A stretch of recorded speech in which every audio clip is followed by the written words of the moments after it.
questions, physioextra.com. The Prime Minister says he's disgusted and sickened by a new sex scandal engulfing Parliament House in Canberra. Nine's Michael Packy reports. A coalition staffer has been sacked overnight following revelations he filmed himself performing a lewd act in the office of a female MP. It follows claims of other male coalition staffers swapping graphic images of their sexual exploits inside Parliament House. The videos were taken over a 2-year period ending last year. The PM is disgusted. In a statement, Scott Morrison says it shows a staggering disrespect for the people who work in Parliament House and the ideals it's meant to represent. Mr Morrison says he'll make a detailed statement on the cultural issues confronting Parliament in the next few days. There's a public appeal to help locate a member of an outlaw motorcycle gang suspected of a serious assault at Salisbury North. Comanchero Danny Rapley has been linked to the incident on Sunday night, which has left a Good Samaritan in a critical condition in hospital. He left the scene on a blue Suzuki motorbike with a woman. Rapley is considered dangerous and should not be approached. The entertainment centre may be on borrowed time, but Theberton Theatre's long-promised upgrade is happening. A $17 million facelift has been announced as part of a job stimulus program targeting community infrastructure. Thebe will get a new look foyer, updated flooring in the auditorium and solar panels. The State Transition Committee will look at relaxing restrictions on crowd numbers at pubs and clubs when they meet today. Current density rules mean most venues are trading at 50% capacity.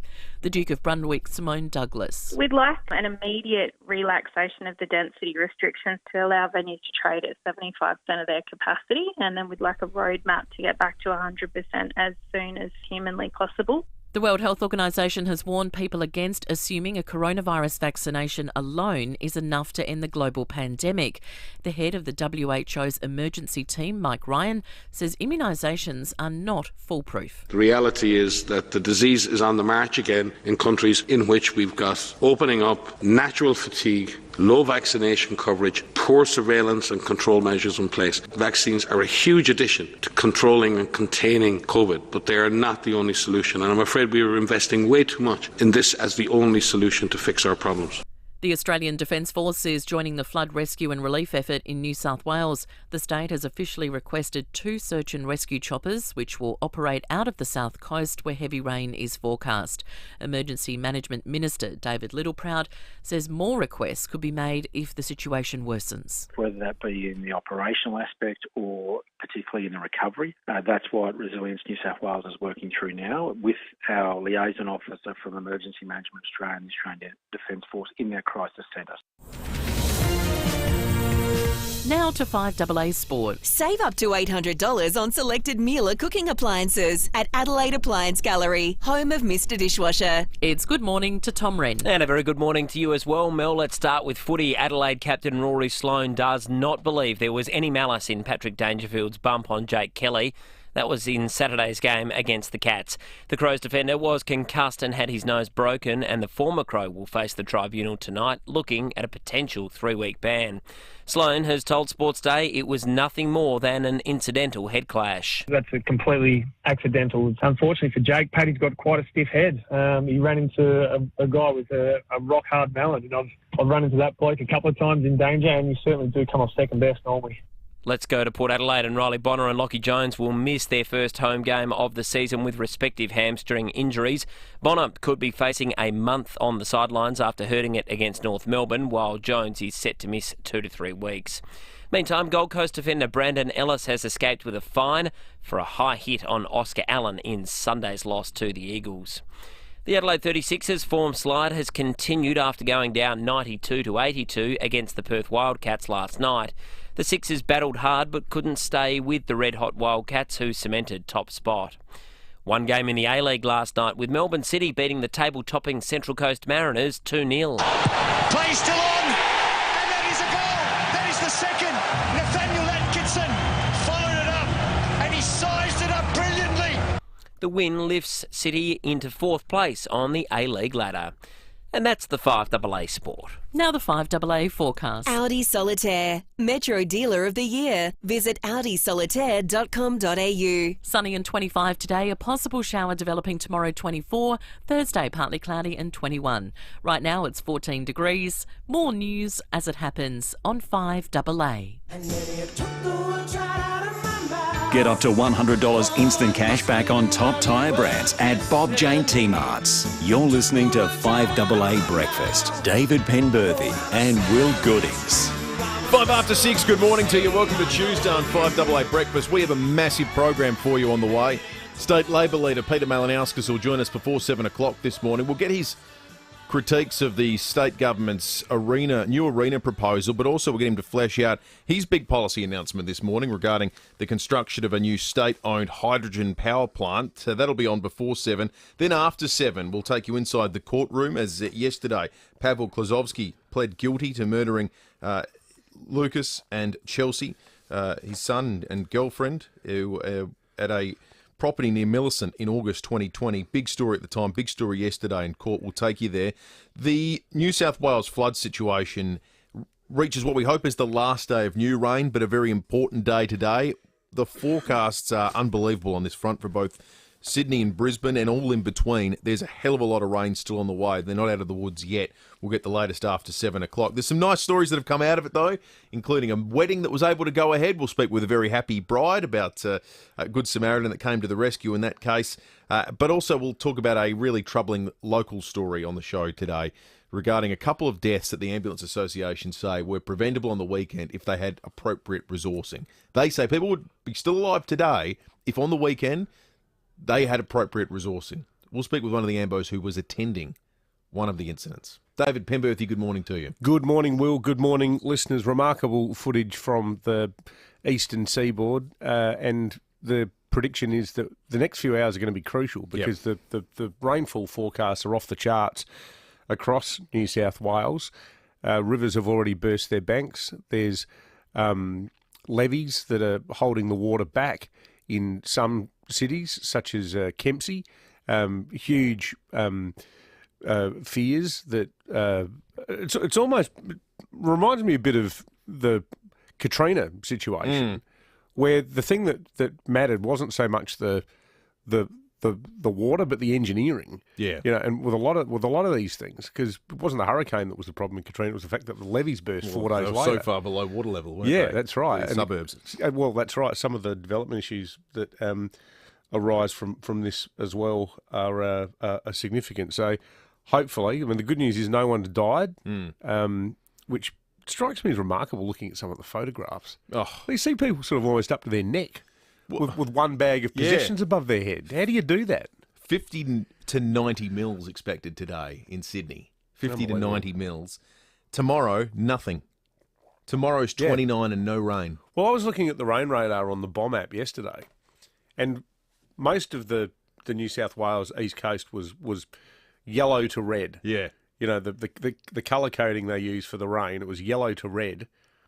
But then you look sort of to the western side, like out towards Broken Hill, there's not a cloud in the sky. It's crazy, isn't it? Brisbane 35 to 60 mils today. They'll still have a little bit tomorrow. We almost never get in the red here. No. That almost there's no, you never see red. We never on the red on the radar. I reckon it happens about 3 times a year. Or it's 1 pixel. Yeah. There's one little intense bit. Yeah. But nothing else qualifies. Yeah, it's certainly foreign to us. As you said, absolutely jam-packed show. It's hard to know where to start. Maybe we don't start with federal politics. My God. What do you say about it? Oh, I don't know what to say. What are they going to do about that joint? They almost need to just, metaphorically speaking, blow it up and start again. It's just a cesspit. We're referring to the... Well, which story do you talk about? One of them last night on Channel 10 that was promoted during our show yesterday about staffers sending videos and pictures of them performing lewd sex acts on themselves on female staffers' desks around, like it was some sort of little in club where it was kind of funny. Most of this stuff, most things I like to think I'm cynical and sceptical enough about to say, you know what, politics is just like everywhere else. Most of the time we say that, or I think that. I've never heard of a workplace like this. No, I think the problem is that And I did a column about it on Sunday. About your column could not be better timed. Well, we were having a bit of a chinwag the other day, and you sent me back. My favourite bit. You sent me. Let's just read it and see how this has stood the test of time. Part of the problem is the spectrum of people politics attracts. As I said, overwhelmingly good people, their numbers sadly bolstered by a solid block of dweebs, geeks and freaks who suffer from a galling sense of impunity and a misplaced sense of destiny. They're the insufferable young liberals with oddly shaped heads and Oxford collared shirts who started collecting cufflinks when they were 15, for whom the biggest legacies of their all-boys schooling are an unyielding belief in their own correctness and nervousness around girls. They're the self-styled mini-Richo wannabes in young Labor, the bother boys who think that calling their enemies an effing C is a sign of strength. You find these people on either side of the aisle. Well, you certainly do. Yeah. And these are the people that we found yesterday. If anyone read your column on the weekend and thought it's a bit harsh representing significant numbers of people that work in politics as a bunch of creeps and weirdos, well, I think they've been given pause to think about that again. Well, it was just the impetus for that column came from our chat last week with Matt Abraham. Yeah. The chat that we had off the air as well, where we just started thinking back from, in Matt's case, 40 plus years, in my case, almost 30 years, and this is not a generalised disparagement of people in politics, because as I say, overwhelmingly they're good people. Yeah. But I've met more, and they're all blokes, and so is Matt, more weirdos covering politics, both at the MP and staffer level, like, you know, the bloke who used the PUSSY word, who was a Labor Party figure, to talk about the problem that Labor was going to have meeting its affirmative action target. The two blokes who were MPs, one of them senior, who, while I was in Sydney, boasted about, and I'm sure they were lying, how they'd done it with a young female staffer who they pointed out to me at a party, claiming they'd done it with her in the back of a car. Matt said that thing on air about how he was talking to an MP down the road on North Terrace. He suddenly stopped mid-conversation and pointed to his sofa and talked about all the exciting things that had happened on his couch in his office on North Terrace. Like, if anyone else said that to you in any other workplace, you look at him and you go, mate, you got a screw loose. Yeah. And that seems to be the most confounding. I don't know how to answer the why. Because, as you say, overwhelmingly decent, smart, capable people. But I think your turn of phrase is the ranks bolstered by these sorts of weirdos. Yeah. It does seem to be an overrepresentation of weirdos at the fringes. Well, you think about it. It's part of it is like sort of head prefect syndrome. That the people who are sort of, and maybe they're like the brattish children of insufferable tennis parents. You think that they're born to lead, born to rule, and that's not a left thing or a right thing. It's just it's a mentality. And, you know, power, people think power is an aphrodisiac. And clearly these guys, they get to Canberra and they're walking around going, oh, we've really made it now. Like they're, you know, Rob Lowe on the West Wing, sort of, when, you know, in fact, they might actually be just the sort of, you know, 5IC in the office for the Minister for Farm Machinery or something like that. Yeah, but they've got it into their head that they're part of something vast and immense and that they're kings of the world. The point you make about the mentality is the most frightening part of this. What is the mentality that feeds into this behaviour, that makes you think, I can do this? A, it's funny. B, I won't get into trouble for it. C, other people will like it. So you combine all those things, forget what the acts were, where they happened and why. That thinking. What kind of people think like that and then are responsible for things like discussing policy? Look, what... And what sort of sense of entitlement do you have to think A, B, and C in that? And that's not abnormal. This is genuinely terrifying, this story. Yeah. Well, you couple it too with the Brittany Higgins report on Four Corners last night, which was a really solid and methodical bit of journalism, I thought, where the star of the show was the female security guard at Parliament, who went public just because she's at a wit's end about the system. And she explained that night, when Brittany Higgins, who was then working for the Defence Minister Linda Reynolds, arrived at Parliament House at 2:00 in the morning with this guy who she says raped her. They could barely stand up. She had to take her shoes off to go through security, and then she was so hammered she couldn't get her shoes back on. And this guy's sort of with her saying, "Come on, we'll get you down to the office." And this woman said that there was no protocol. There was nothing that they were doing that's wrong, and it's not our job to say, "Sorry, guys, what are you doing here late? You're clearly off your face." And this guy, as bold as brass, said, "We're just going down to the minister's office." 20 minutes later, he sheepishly leaves the building. The security guard goes down and finds a stark bollock naked in the office, passed out. So the protocol response to that is, I'll talk to my supervisor. He says, just shut the door and let her sleep it off. It's a crime scene, for God's sake. Everything about it. Not that they knew that. Not No, that they knew that's that right. then, but everything else that happened that they did know about, the overwhelming sense you get is it was completely normal. Yeah. Drunken, turning up to offices, Yeah. stumbling around in the middle of the night. Oh, well, it's Saturday in Canberra. Or maybe it's not. Maybe it's Tuesday in Canberra. I don't know. Maybe these are the problems. It's just bizarre. And as I said, it's just this small group. Alcohol is a huge part of it. Travel is a huge part of it. Most of these people come from other parts of the country, so they get there and it's like school camp, it's isn't like it? a cricket tour across with yes, well, exactly. Like O Week or something like that. An O Week that never stops. Yeah. 16 after 6, 8223 0000 is the number. Maybe you've got the words to describe what's going on there, because we struggle with it. You can text us too on the Telstra Stormont Parker text line 044808 1395. Tess and Paraka texted us to say, mic drop, Pembo. It was. That bit of the column. You could write it today and somehow it actually makes even more sense than when you wrote it for last Sunday, which is extraordinary. News headlines are coming up in a moment. If you want to feel great about the milk you pour in your tea and coffee, over your cereal or in your smoothie, iced coffee or chocolate shake, make sure it's from the Fleurieu Milk Company. Because it's a great feeling buying from people who love SA as much as you do. 3 words make all the difference. Fleurieu Milk Company. South Australian and proud of it. Feel like a cuppa now. Fleurieu Milk Company, celebrating 15 years of SA business. Fleurieumilkco.com.au. Imagine it's a beautiful sunny day. You're standing on a garden of lush green turf. You've got your shoes off so you can feel that grass between your toes. Give them a good scrunch. Really feel your feet sink into the cool, soft grass.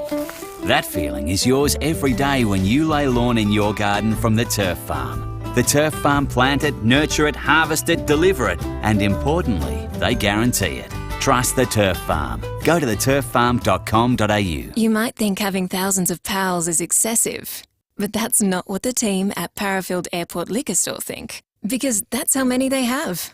Sure, they might be made up of over 100 gins, over 200 whiskies, over 300 craft beers, and over 2,000 boutique wines. But they're some of the best pals you could have, and they're always looking for more, even if they are tricky to track down. Parafield Airport Liquor Store. Pals, next to Roulette's Tavern, Kings Road, Parafield. You miss the littlest things when you're away from home. Like that perfectly brewed cuppa in your favourite mug.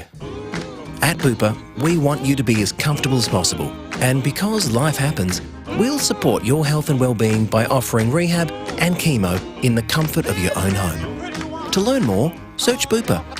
Bupa. Because life happens. Available to eligible customers on selected products. Waiting periods, fund, policy and program rules apply. I remember playing I Spy on our road trip all the way to Tumby Bay. We sure did. Even when we broke down. Good thing I renewed our RAA road service before we left. I Spy with my little eye. Something beginning with R. RAA? No, silly. Road. Before you make road trip memories, remember RAA for road service, vehicle inspections, tyres, batteries and RAA approved repairers. RAA is your ultimate road trip companion because we help you to keep on moving on. T's and C's apply. Available from RAA. 9 News, weeknights at 5, nightly at 6. The switch is on to the news that's live and local. 9 News, made in Adelaide. Get up to $100 instant cash back on top tyre brands at Bob Jane T-Marts. You're listening to 5AA Breakfast. David Penberthy and Will Goodings. Coming up to 20 after 6, time for news headlines on this Tuesday morning. The Defence Force will start sending help to flood-ravaged parts of New South Wales, with more heavy rain forecast to fall on the flood zones. Around 18,000 people have already been forced to leave their homes, and 34 regions have been identified as natural disaster areas. Western Sydney residents have been given the all-clear to return to their homes, but will be on alert again, given the forecast, as we mentioned earlier, up to 90 mils in Sydney, 50 to 90 mils, and then in Brisbane, 35 to 60. So you can only imagine the falls in between as well. Jeez. Yeah. There's a significant risk for flooded areas across south and southeast Queensland as more rain falls. Some residents, including those on the Gold Coast hinterland, have had to leave their homes due to landslips. We've had a bit of rain in the north of the state here as well. Oodnadatta got over 50 mil. Yeah, it was bucketing down at the Pink Roadhouse. Yeah. A young woman remains in a critical condition after being hit by a car while putting out her mum's rubbish bins. This is disgusting, this story. Yeah.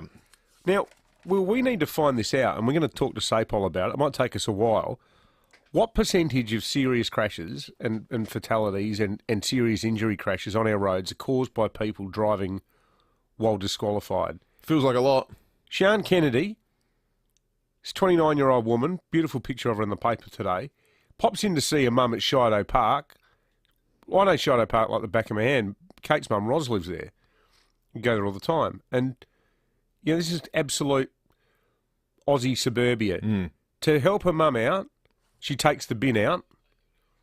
So she's at the end of the driveway with the Sulo bins, and this out-of-control car comes flying around on the wrong side of the road, smashes into another car, then it hits Sian, and the Dero who's driving it isn't registered. Driving unregistered. What else? What else do they do? If you're not registered, you clearly don't give it. You know what? It's not the only rule you don't care about, isn't it? Exactly. Here's Sian's mother speaking. I came out here, run out here to see what had happened and to see my daughter lying face down in the middle of the road. A number of loud bangs and screams and yells. It's just disgusting. And what's the latest on this special new category of you know, all these speeders and so on that the Police Commission has been talking about? Has anything actually happened on that yet? Not that I'm aware of. Nothing's happening to keep these people. Sometimes we think about this in terms of how do you keep these people off the roads? Ever just keeping them out of society? Yeah, well, this is it. And this is where I know it's regarded as, you know, a redneck policy. But the internal logic of zero tolerance policing started with a blitz on people who were jumping the turnstiles to use the subway system in New York. And the police commissioner, Ben Braddon, said, if you're the kind of person who jumps the turnstiles to avoid paying for your subway ticket, you're probably going to be doing other stuff too. So that what they did, they had this operation where they actually stopped and arrested everyone who did it. And people were going, geez, what is this, a police state? And then they found out that almost all of them had, you know, they were involved in car rebirthing rackets, or they had outstanding warrants for assault, or they'd robbed convenience stores. Like, you know, this is a certain category of scumbag that you can identify. Just antisocial people who make life miserable for everyone else. I hope this girl's all right. Bloody terrible. Yeah, it is awful. So is this. The hunt is continuing for a bikie wanted in relation to a serious assault in the northern suburbs. A member of the public was assaulted while attempting to intervene in an altercation between a man and a woman at Salisbury North on Sunday night. The 49-year-old male, who was the victim in this case, remains in hospital in a critical condition. The suspect is Comanchero Danny Rapley and is considered dangerous and should not be approached. The State Transition Committee will meet today to assess COVID restrictions. No major announcements are planned, but pubs and clubs are expected or are hoping that there will be a decision on relaxing density regulations. And producer Andy said earlier, is the Transition Committee these days simply a bunch of people that meet to work out how many people can go to the pub? Because it feels that way, doesn't it? It doesn't. How many are we having around tonight? Yeah. So how many do we think? Yeah, that's right. 150? 50? How many people should dance, though? Oh, yeah, good question. Dancing. Dancing. You say dancing. I say dancing. Yeah. You know, Mo, I've got the mixed Australian accent. You have. Now, it's a top of 25 today. The most boring forecast in Australia is here in Adelaide, and I'm not complaining about it. In fact, very thankful. 25 and sunny with light winds. Magnificent. Tomorrow, 24. We might get Adelaide rain. That's up to 1 mil. 21 on Thursday, and Friday we might get a little bit more serious. Friday and Saturday, in fact, up to 3 mils on Friday and a top of 24, and Saturday potentially up to 5 mils and a top of 22. Hello, I'm Lynn Andrews. At Lynn Andrews Real Estate, we've seen a lot of change in the property market over the last 50 years, but one thing remains constant: our passion to help people invest in the future, to build strong property portfolios in commercial and residential real estate. Our commitment to property investment over the years means we have a wealth of knowledge to share with you. We are here to help. Visit lynnandrews.com.au. Priceline Pharmacy's 3-day sale is on now, with half-price makeup, plus half-price skincare, vitamins and hair care. Sale ends Thursday. Terms and conditions apply. Introducing the new Lexus Crafted Edition SUVs. Now for a limited time, with complimentary Encore Platinum benefits like valet parking and Lexus On Demand.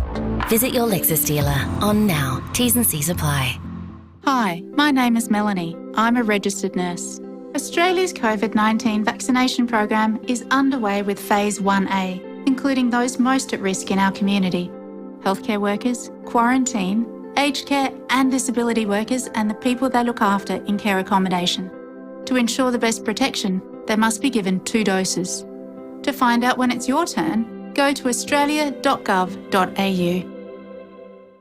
Authorised by the Australian Government, Canberra. Whatever you fancy, you'll find it at FIVEaa. You'll find great deals right now. Here's Adam FIVEaa with his picks. Try the Cellar Release Penfolds Bin 128 Coonawarra Shiraz 2013. Only $44.90, save $15. Grab a carton of the James Squire Broken Shackles Lager, only $51.90. Stock up on Babbage, Pinot Gris, Rosé and Sauv Blanc, all only $14.50 a bottle. FIVEaa, your local independent SA family liquor stores. Conditions apply. Feeling fatigued? Can't focus? Tired all the time? Now imagine you were a doctor in that situation.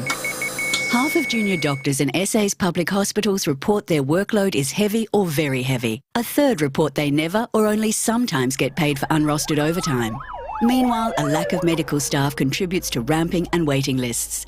It's time for SA Health to get real about staffing in our hospitals. Authorised by Dr. David Pope for the South Australian Salaried Medical Officers Association, Adelaide. Have you scraped or dented your caravan? Your insurance should cover that, and Walker Crash Repairs will fix it right and on time. Walker Crash Repairs, an RAA-approved crash repairer for caravans and cars. 5AA Breakfast is streaming live right now. To watch, simply head online to 5AA Facebook or search 5AA on YouTube.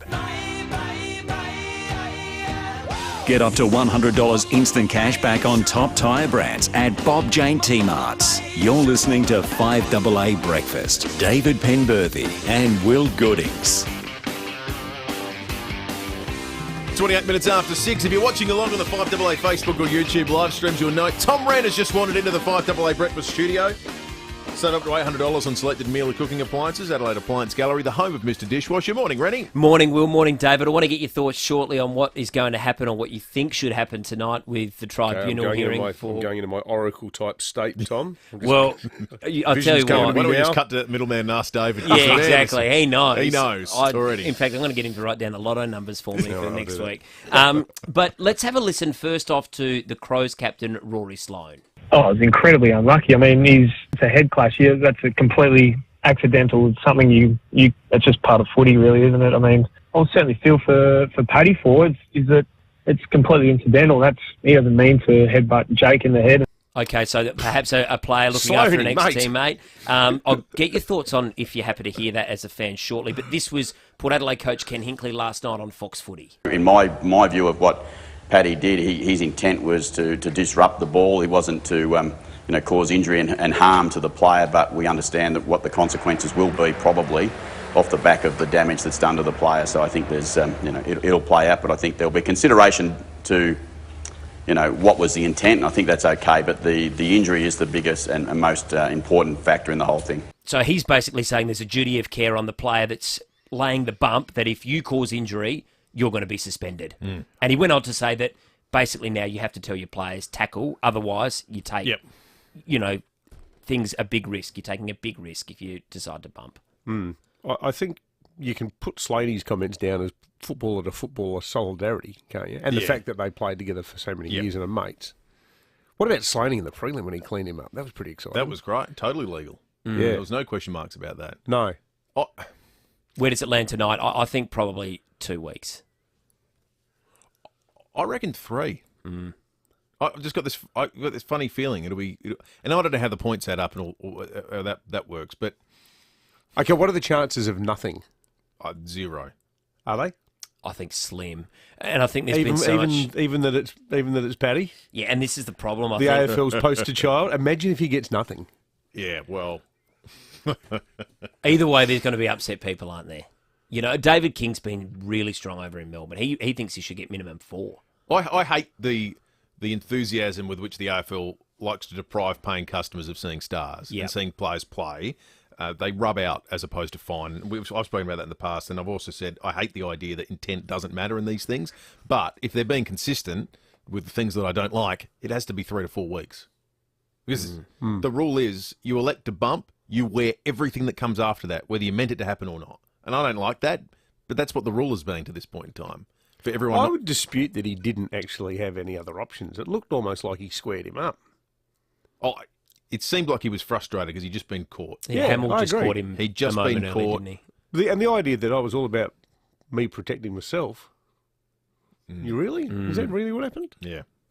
Yeah, I don't think those comments thrilled a lot of fans yesterday, are they? But look, I mean, a lot of people hate the bloke, and the point Will often makes, in America, they cheer the greatest players. Over here, we bag them. I mean, look at Tom Brady. Yeah. That's right. The extent to which he's feted as a hero in America. Yeah. Whereas in Australia, if you get into NFL and say, oh, you know, I was a Patriots fan, now I go for the Bucks, people go, oh, you hopeless bandwagon jump. You're just like Brady. Yeah. Brady, he's so up himself. Like, our attitude here is to tear down... Big time. It's the tall poppy syndrome, isn't it? And the last thing you can have in Australia is an excess of self-confidence because people just think you've got your hand on it. Yeah. Good on you, Reddy. Thanks, boys. How many do you think you'll get? You said 2. 2, okay. I think. Yep. Good on you, Reddy.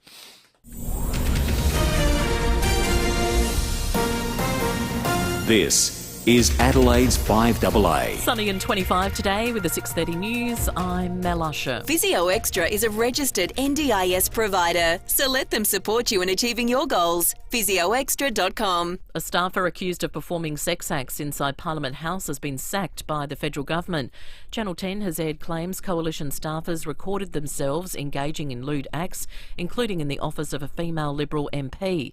The Prime Minister has described the reports as disgusting and confirmed a coalition staffer at the centre of the allegations has lost his job. Senior Government Minister Simon Birmingham responded to the claims soon after they aired. I am disgusted and appalled at what I see alleged in relation to that story. It shows a complete disregard for all that our parliamentary democracy stands for. It also demonstrates an enormous disrespect. A long-promised facelift for Theberton Theatre is happening. It's one of dozens of high-profile infrastructure projects to be delivered by the state government under a job stimulus program. Treasurer Rob Lucas says they're partnering with the local council to update Thebe. It can commence almost immediately, and it'll provide an important upgraded venue for live music, entertainment and other uses as well. The big wet continues in New South Wales. An emergency response group to coordinate flood support between councils has been activated by the state government. 38 areas have been declared disaster zones. It's National Local Day. We're being encouraged to support our local pubs and clubs as they mark a year since their COVID-enforced lockdown. SA Hotels' Ian Horn says the sector is still recovering, but it's still under selected restrictions. Some are doing a lot better than others. Certainly regional South Australia bounced back. The CBD, however, is another story. According to the Property Council, we've still got something like 40% of the workforce haven't come back to work. And that's 40% don't buy coffee and don't buy sandwiches at lunchtime. They don't go to the pub after work either. The British Prime Minister is warning UK residents to be on alert of a third wave of COVID-19 despite a successful vaccine rollout. Nine's Carrie-Anne Greenbank reports from London. The UK's Prime Minister is warning that a third wave of COVID-19 sweeping Europe could affect the UK despite the country's successful vaccine rollout. Half of Britain's adult population have now received at least one dose of a vaccine, and over the weekend jabs were being administered at a rate of nearly 27 a second. But Boris Johnson says Europe's resurgence of the virus is a wake-up call that the fight isn't over yet. The top US infectious diseases expert says he will work to combat any hesitancy about the AstraZeneca vaccine if it becomes available. The shot has not yet been given the tick of approval in America. Dr. Anthony Fauci says they won't approve an unsafe dose. I can tell you, you can rest assured that the FDA will put a great deal of scrutiny in every aspect of these data. Now turning to FIVEaa Sport. Save up to $800 on selected Miele cooking appliances at Adelaide Appliance Gallery, home of Mr Dishwasher. It's over to Tom Wren. Thank you, Mel. Port Adelaide coach Ken Hinkley admits it's becoming increasingly clear players need to avoid bumping wherever possible. Geelong Brownlow medalist Patrick Dangerfield is facing a suspension when he fronts the tribunal tonight for a bump on Crows defender Jake Kelly.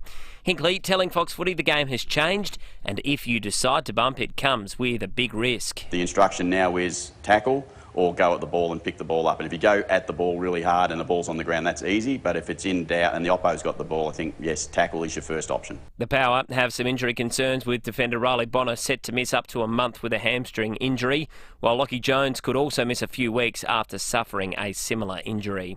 Meantime, Lance Franklin's preparing to play his first AFL match since 2019 this weekend. The Swans expect him to face the Crows at the SCG on Saturday. The Adelaide 36ers finals hopes are evaporating quickly after suffering a 10-point loss against the Perth Wildcats. Import Bryce Cotton was again the star with a whopping 36 points. One game in the A-League last night with Melbourne City 2-0 winners against Central Coast. The result means Adelaide United is only 3 points off top spot and with a game in hand. And a surfer in El Salvador has been killed when she was struck by lightning during an Olympic Games qualifying tournament.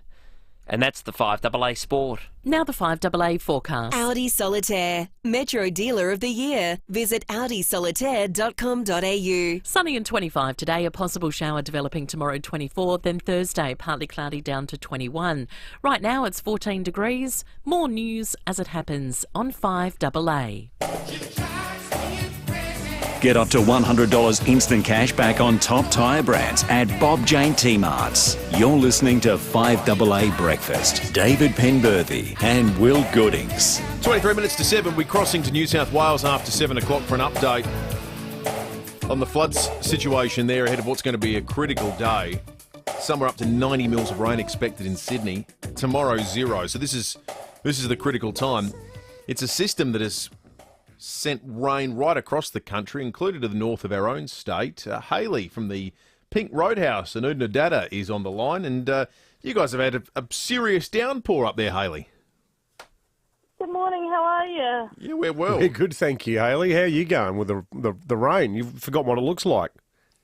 We have. So some parts in the north that have received huge rain, it's the most we've had in the last 4 years. The most in 4 years? Yeah, and some places have had their yearly rainfall over the last 2 days. Wow. Last I saw you'd had just above 50 mils. Do you know what the total is now? Yeah, so it was about 56 when I checked late last night. We had a couple little showers since then. But some places further north, Mount Dare Hotel, they've had over 130 mils. Hamilton Station had 138, and Macumber Station had 105. So there's been a lot bigger falls north of us. My God, that's crazy. What's it like there when it rains? I mean, after 4 years of no significant rain, is the place just like, I've got to admit, Hayley, I've never been to Oodnadatta. Is it just like dust? Is it like living in sand?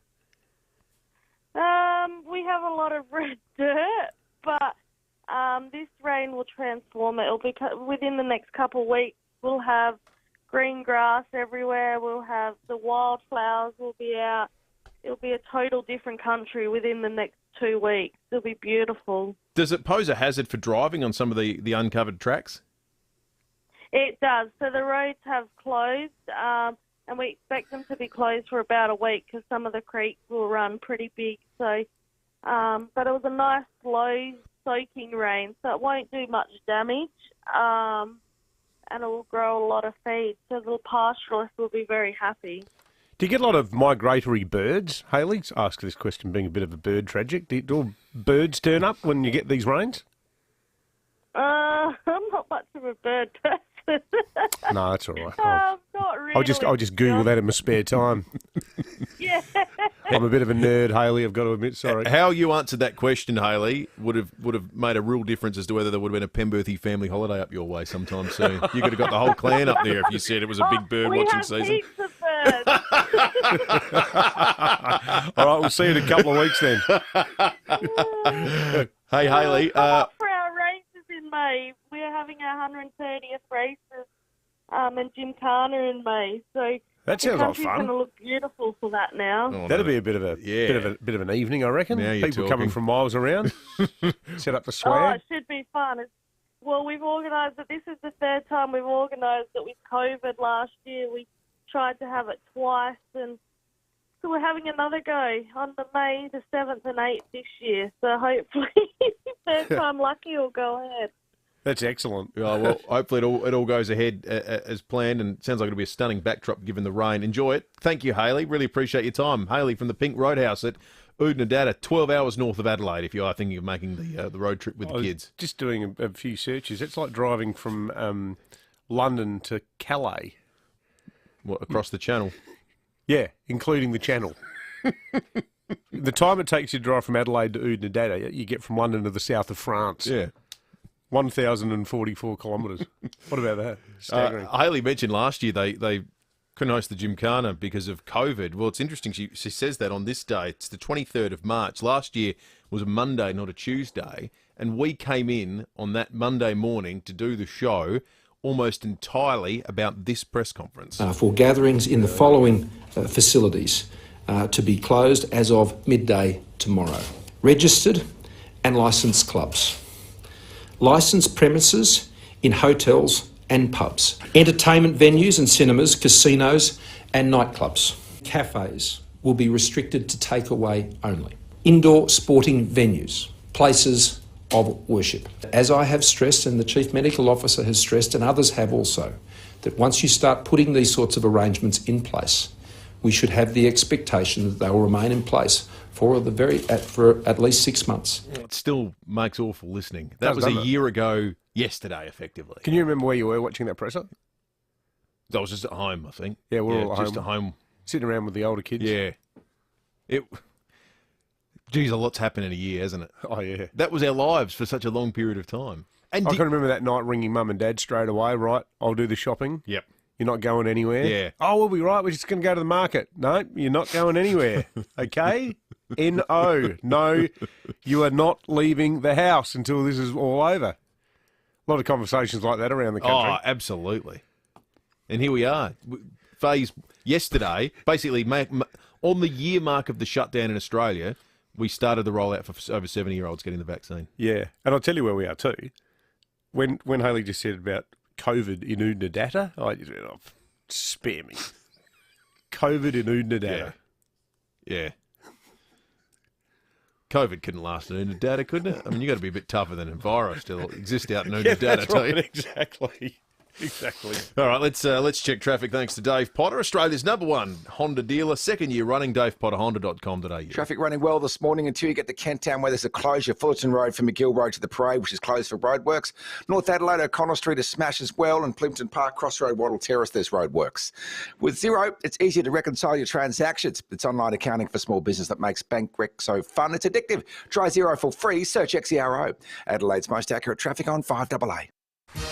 Sesame Street Circus Spectacular is coming to Adelaide for the first time at Penberthy Park for a limited season from April 1 until May 2nd. This amazing show is for all ages. Enjoy all the fun and laughter of the circus with Elmo and his friends and a cast of international circus stars that will leave you on the edge of your seat. There's the Wheel of Steel, Motorcycle Mania, and so much more. This show cannot be missed. Book now at Ticketmaster.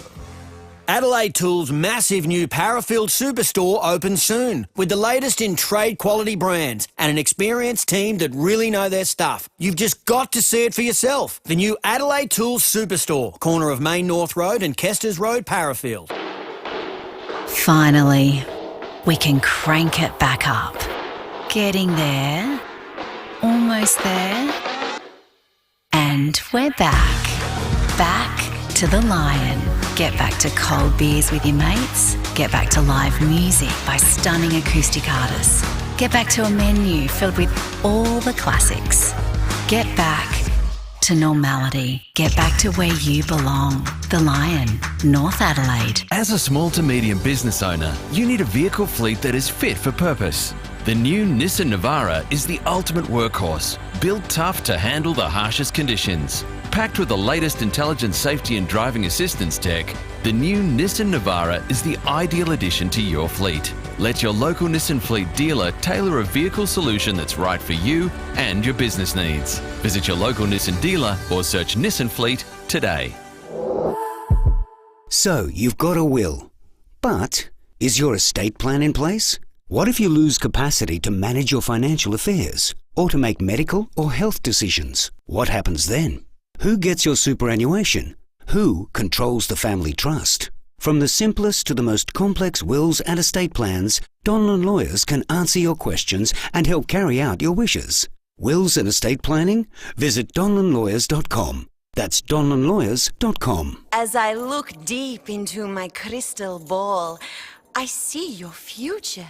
Bright and full of promise. Oh! Yes? I see. Yes? I see. What? What is it? What do you see? No, it's gone. Lost your picture or need to improve your picture quality? Call Jim's Antennas. With technicians on the road all over SA, we'll have it fixed in no time. Call 131 546 or visit jimsantennas.com.au. 9 News, weeknights at 5, nightly at 6. The switch is on to the news that's live and local. 9 News, made in Adelaide. Get up to $100 instant cash back on top tyre brands at Bob Jane T-Marts. You're listening to 5AA Breakfast. David Penberthy and Will Goodings. 13 to 7. Hard to argue with this text on the Telstra Stormont Market text line. The whole Canberra thing is disgusting. They've brought shame to all of us. Just think of all the press and overseas coverage. They probably think we're all sex perverts. No wonder Nicole Flint resigned. Well, it's becoming less mysterious why there have been a large number of women who have suddenly decided politics is not for them. Isn't and why so many are coming forward and saying, well, this is what's happened to me. Yeah, that's right. Hey, for the benefit of our Francophile listeners, I said Calais, I meant to say Marseille. Yeah, because Calais is just on the coast. Yeah, Calais is a short drive. Yeah. Marseille is the absolute southern bottom end of the country. Yep. All right, let's check in with SAPOL. Senior Constable Rebecca Stokes is on the line. Morning to you, Rebecca. Good morning. Now, a teenager's been arrested. Yes, so this happened just after 3 a.m. this morning. The occupant of a home in Navigation Street at Seaford Meadows was alerted remotely by his security system to a prowler in his yard. Police were called, and when they arrived, they saw a suspect run away and jump over a fence, and they cordoned off the area and called in police dog Stoic, who quickly flushed out the suspect from a nearby yard. He's a 17-year-old youth from Morford Vale. He was arrested and charged with 2 counts of being unlawfully on premises and hinder police by running away. So he'll appear in court in May. But, yeah, good result there. Man was also stabbed in the shoulder in North Adelaide last night. This happened just after 9:30 p.m. A man was riding an e-scooter south along Jerningham Street at North Adelaide when he had an altercation with a motorist and they exchanged words. When the scooter rider approached the driver's side door of the vehicle, the male driver allegedly stabbed him in the shoulder with an unknown object and drove off.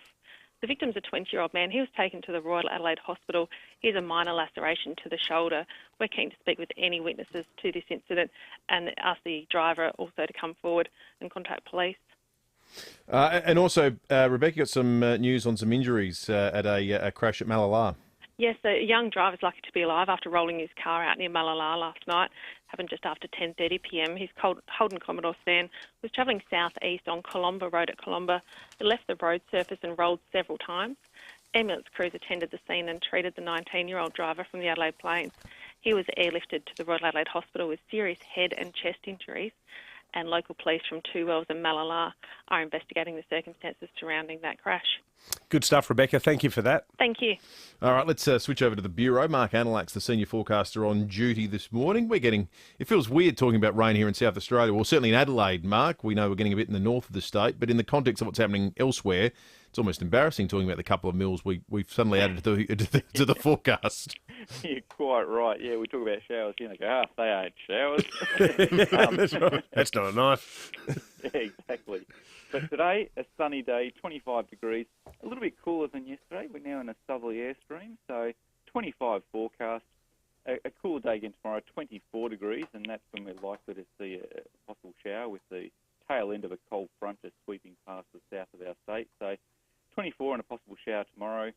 And we stay cool for the rest of the week and into the weekend. 21 on Thursday, possible shower or two around for Friday, Saturday, with temperatures still hovering in those low to mid-20s. But let's enjoy the sunshine today. A sunny top of 25 forecast.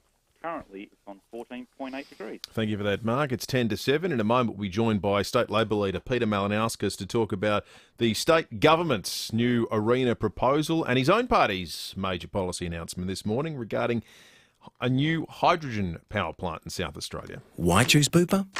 Because you'll get 6 weeks free when you join on eligible products.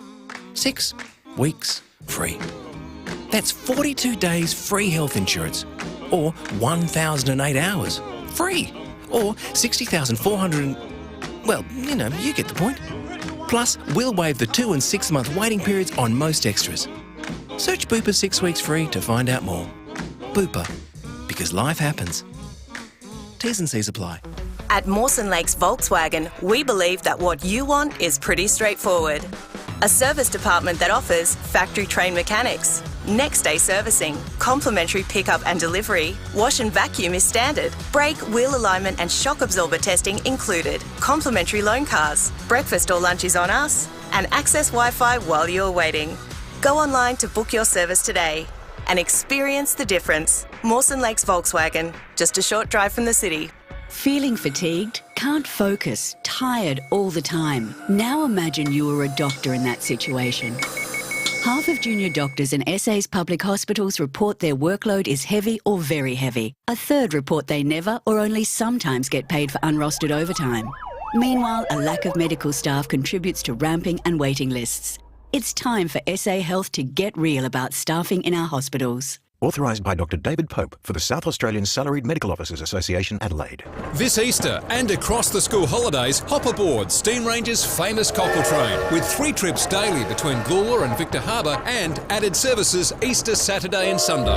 Ride behind vintage steam trains, classic diesels and heritage rail cars along one of Australia's most scenic coastal railways. Or head inland with special trips to Finnis and Strathalbyn. For more info, visit Steam Ranger online or on the line, with tickets available from the Goolwa, Port Elliot and Victor Harbour stations. 5AA Breakfast is streaming live right now. To watch, simply head online to 5AA Facebook or search 5AA on YouTube. Get up to $100 instant cash back on top tyre brands at Bob Jane T-Marts. You're listening to 5AA Breakfast. David Penberthy and Will Goodings. 7 to 7.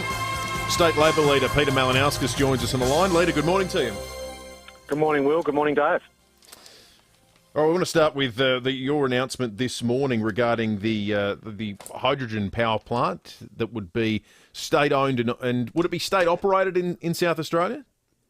Our policy proposes a $593 million build, Jens, of a brand new hydrogen production facility, which would, if it was built today, would be the world's largest, and also a hydrogen power plant that would run power off hydrogen.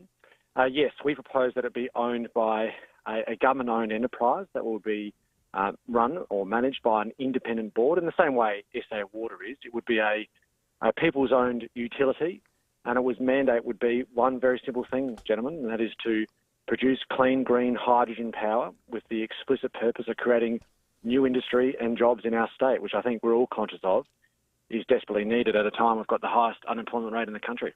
Some of these things, though, Peter, seem to be already developing through the private sector. I know that there's a business down at Clovelly Park that's doing some interesting work with hydrogen, where they're using it to create gas that gets put back into the gas supply and so on.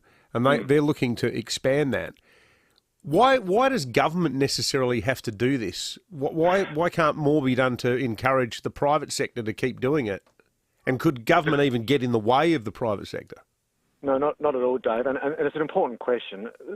The answer lies in the fact, Dave, that we've got an incredibly unique opportunity here in the state, but someone has to kick it along. Someone has to take that first big step in the same way that Labor did in government with the world's biggest battery. You'll remember at the time that that was characterised by Scott Morrison as the big banana, and people said it wouldn't happen.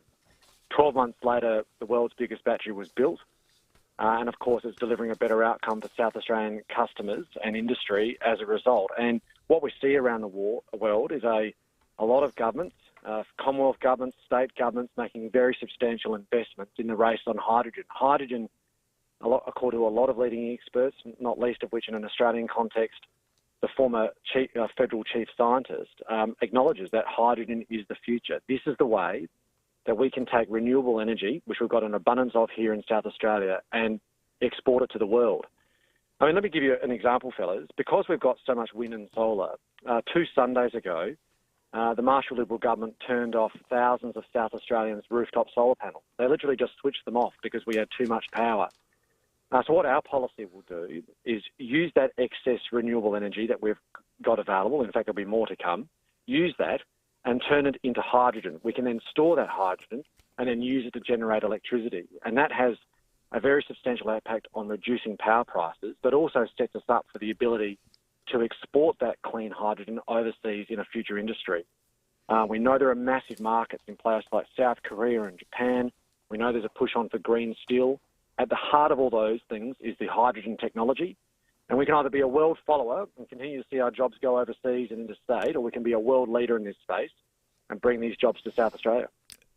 But is not the risk that you disincentivise private investment into power generation because you're now going to have a state-owned asset bidding into the national energy market? The total opposite, Will, and this is an important point. What this will do is actually unlock the $20 billion pipeline that exists at the moment of renewable generation that is looking for a customer. Part of the challenge across the Australian energy market, and this has been well traversed in Australia for a decade, is that we're not seeing enough generation in thermal capacity in South Australia. And in fact, we know that the days of Torrens Island, the gas-fired power station that we have now owned by AGL, is fast coming to an end. And we don't see private sector investment because they don't know what the rules of the game are because of a lack of clear policy at a Commonwealth level. That's why here in South Australia, a state Labor government previously stood up with projects like the Big Battery, and that's what we will do in government. And sure, there's a difference between having a policy and building a competitor. No, but having a policy to make sure that we unlock all of that capital that is ready to be invested in renewable energy is key here. And that's where literally there are thousands of jobs associated. And the point is, if we don't lead on this, we'll be following. I mean, we've seen a massive effort going on at the moment in New South Wales under the Berejiklian government, a massive investment in renewables. We're seeing Germany recently announced a €9 billion program, €9 billion into hydrogen industry. Western Australia just announced a hydrogen minister. We've got to be at the forefront here. And at the moment, we've got the Marshall Liberal government has a hydrogen strategy, but it pays lip service to actually getting something done. So we've got a clear contrast here. We've got Stephen Marshall using $700 million of taxpayers' money as his first priority to build a basketball stadium. And what we're doing is we're using a very substantial capital investment, $593 million, to create industry and jobs. Just on the entertainment centre, because we wanted to get to that before the 7 o'clock news as well, if we can, Peter Malinauskas. Why is the entertainment centre regarded by Labor as an either-or scenario? Can't governments walk and chew gum at the same time and fund essential services while also looking after things that give us all a bit of a chance to let our hair down? Well, the problem with the basketball stadium, Will and Dave, is that we don't have any detail. There's no clear business case. When people are still unclear about what the problem is we're trying to fix, the entertainment centre, is in pretty good nick. And so what Stephen Marshall has announced is a $700 million project for an extra 5,000 seats. And who's the customer? Basketball every second week in one part of the year. But more than that, so what Stephen Marshall has said is that he's not going to start building the basketball stadium until after the women's and kids is finished. And we don't even know the start date of the women's and kids yet. So it doesn't really feel like a well thought through policy. It hasn't even been properly fully costed. We don't have a business case. And that stands in stark contrast to my policy for jobs in the future of hydrogen. $593 million, fully independently verified, delivering an 8% reduction in the wholesale price of electricity in our state, delivering 11,000 jobs on a conservative calculation. That's a serious policy. We've been working on this for 2 years, and it's all about addressing the number one challenge facing the state post-COVID, and that is us having the worst unemployment rate in the nation, the worst youth unemployment rate in the nation, the worst participation rate on the mainland, kids literally looking for work and not being able to find it, and when they do find work, it's often casual and part-time. We need to address this, and that's what my policy aims to do. Peter Malinauskas, thank you for joining us this morning on 5AA. And let us know what you think, folks. 044808 1395 is the Telstra Storm Mount Barker text line. Or give us a ring, 8223 8800. Online, on DAB Digital Radio and on 1395 AM. Talking Adelaide.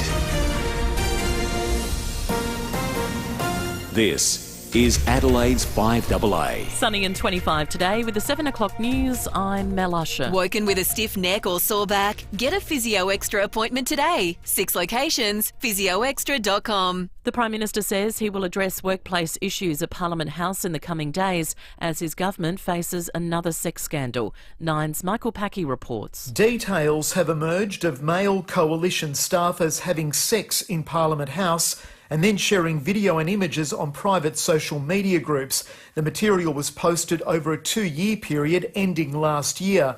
In one case, a man filmed himself involved in a lewd act in the office of a female MP. He was sacked last night. In a statement, the Prime Minister says he's disgusted and sickened by the revelations and will have more to say in the next few days. A whistleblower also claims prostitutes were brought back to Parliament House for staffers and MPs. A man has been stabbed during a road rage incident in North Adelaide. It happened just after 9:30 last night on Jerningham Street. Senior Constable Rebecca Stokes says a man riding an e-scooter exchanged words with a motorist. When the scooter rider approached the driver's side door of the vehicle, the male driver allegedly stabbed him in the shoulder with an unknown object and drove off. The victim's a 20-year-old man. He was taken to the Royal Adelaide Hospital. He has a minor laceration to the shoulder. A young driver has been airlifted to hospital after his car rolled near Malala. The Commodore left Colomba Road around 10:30 last night. The 19-year-old man has serious head and chest injuries. Investigations are continuing. The Defence Force will start sending help to flood-ravaged parts of New South Wales with more heavy rain forecast to fall on flood zones. Around 18,000 people have already been forced to leave their homes and 34 regions have been identified as natural disaster areas. Western Sydney residents have been given the all-clear to return home but are on alert given the forecast. Parts of the mid-north coast are still underwater. Relaxing density restrictions at pubs and clubs will be on the agenda when the State Transition Committee meets today. The current rules are set at 1 person per 2 square metres. Business SA's Martin Hazy says many businesses are struggling. Let's increase the capacity of these businesses from approximately 50% up to 75%. It's a very good, sensible measure to implement right now in order to save jobs. The United Kingdom is poised to feel the effects of increasing COVID-19 cases on the continent. Lockdowns have been introduced in several European Union countries in an effort to control the spread. British Prime Minister Boris Johnson says they'll have to prepare for the inevitable. People in this country should be under no illusions that previous experience has taught us that when a wave hits our friends, it I'm afraid, washes up on our shores as well. Chevy Chase has revealed he's on the mend after a lengthy stay in hospital. The 77-year-old, best known for playing Clark Griswold on the big screen, was treated for a heart issue. Now turning to 5AA Sport. Save up to $800 on selected Miele cooking appliances at Adelaide Appliance Gallery, home of Mr Dishwasher. And it's over to Tom Wren. Thank you, Mel. Patrick Dangerfield will learn his fate at the AFL Tribunal tonight.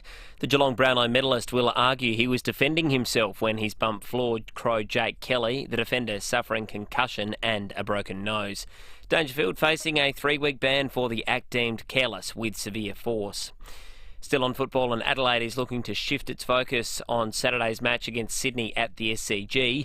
The Crows pulled off one of the biggest upsets in round one after beating one of the flag fancies Geelong by 12 points.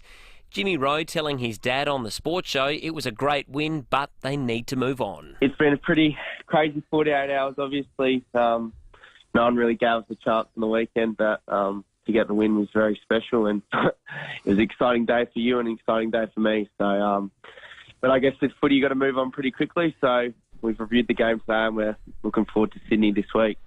The Adelaide 36ers have suffered a fourth straight loss after going down to the Perth Wildcats by 10 points. The Wildcats, meantime, are in top spot. To cricket, and Tasmania's rekindled its Shield title hopes after a thumping 298-run win against New South Wales.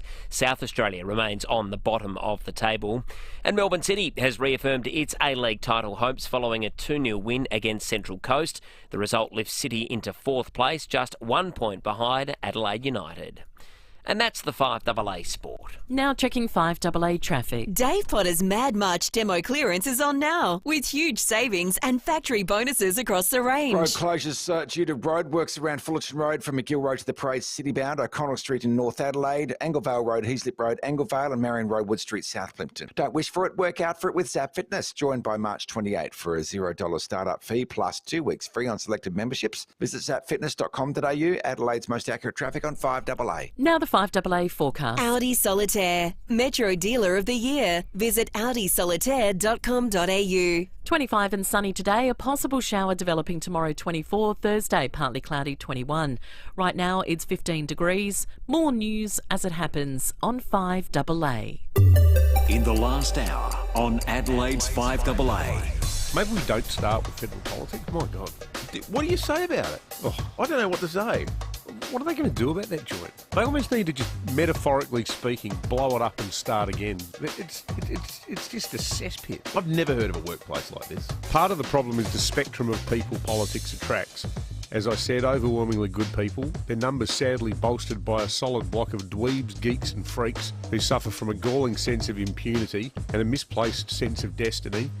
Hayley from the Pink Roadhouse in Oodnadatta is on the line. Some parts in the north that have received huge rain. It's the most we've had in the last 4 years. Some places have had their yearly rainfall over the last 2 days. It's the 23rd of March last year, and we came in on that Monday morning to do the show almost entirely about this press conference. For gatherings in the following facilities to be closed as of midday tomorrow. Geez, a lot's happened in a year, hasn't it?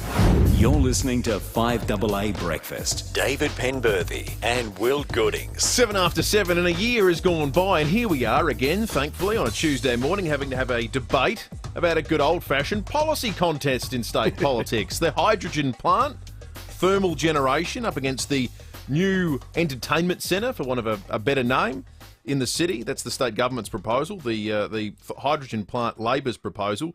Here's what our texters say on the Telstra Store Mount Barker text line. Instead of $700 million on a new stadium, how about a big new jail?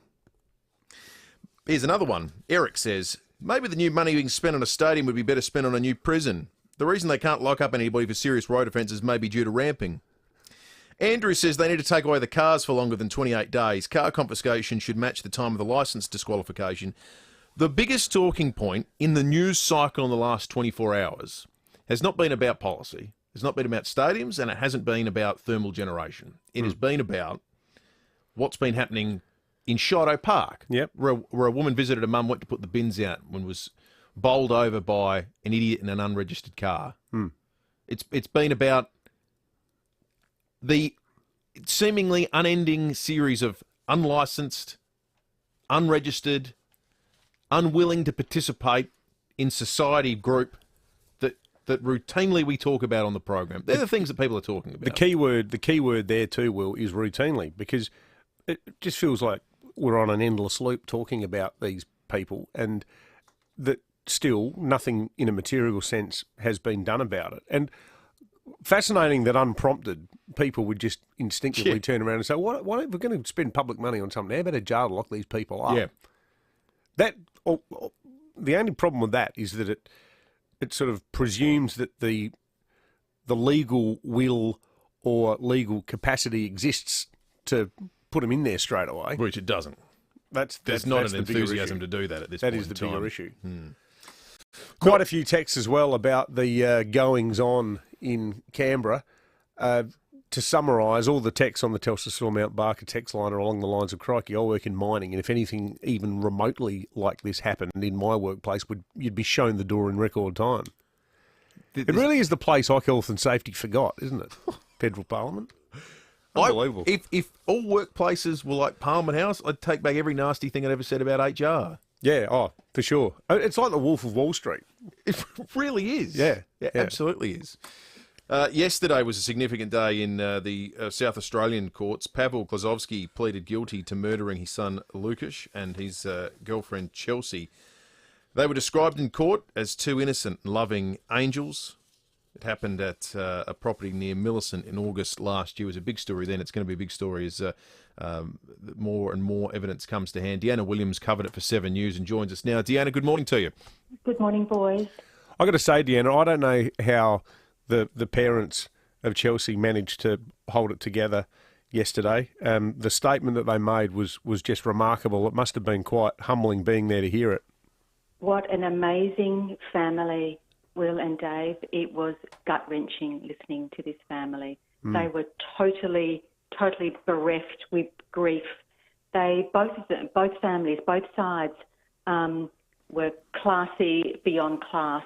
They stood there, they fronted Paul Klazowski, they stared him down, they told him exactly how they felt about what he did to them, to two young kids, 19-year-olds who loved each other.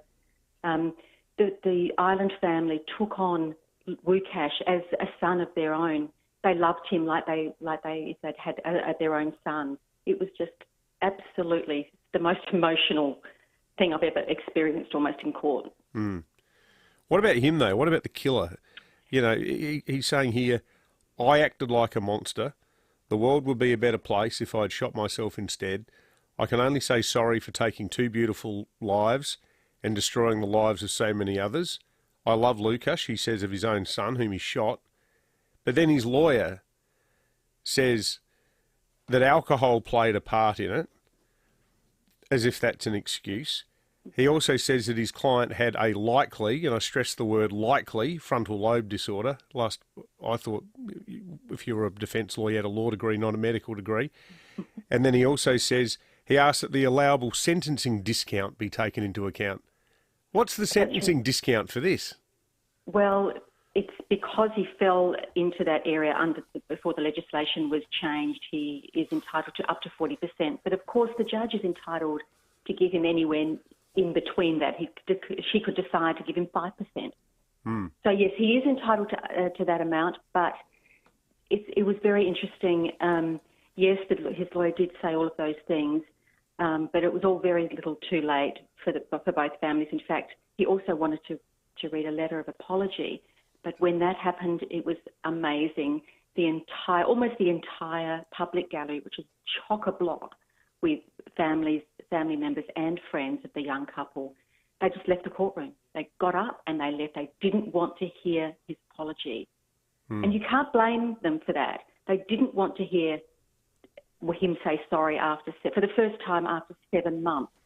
This happened 7 months ago, and yesterday he decided he was going to say, I'm sorry. They didn't want to hear that. Well, you've got to question the timing of it. I mean, he's had plenty of time to do it if it was something sincere as opposed to a last-ditch attempt to get himself off the hook for an act of just just unfathomable brutality. It is unfathomable. It's just senseless. It was futile. It was unnecessary. It was just the most tragic thing, and what those two young people would have gone through in those last few minutes of their lives, it's unthinkable. Yeah, it certainly is. Thanks, Deanna. Pleasure, boys. Deanna Williams for 7 News at the court yesterday. 40%. I don't know how people cover trials like that. I just find it.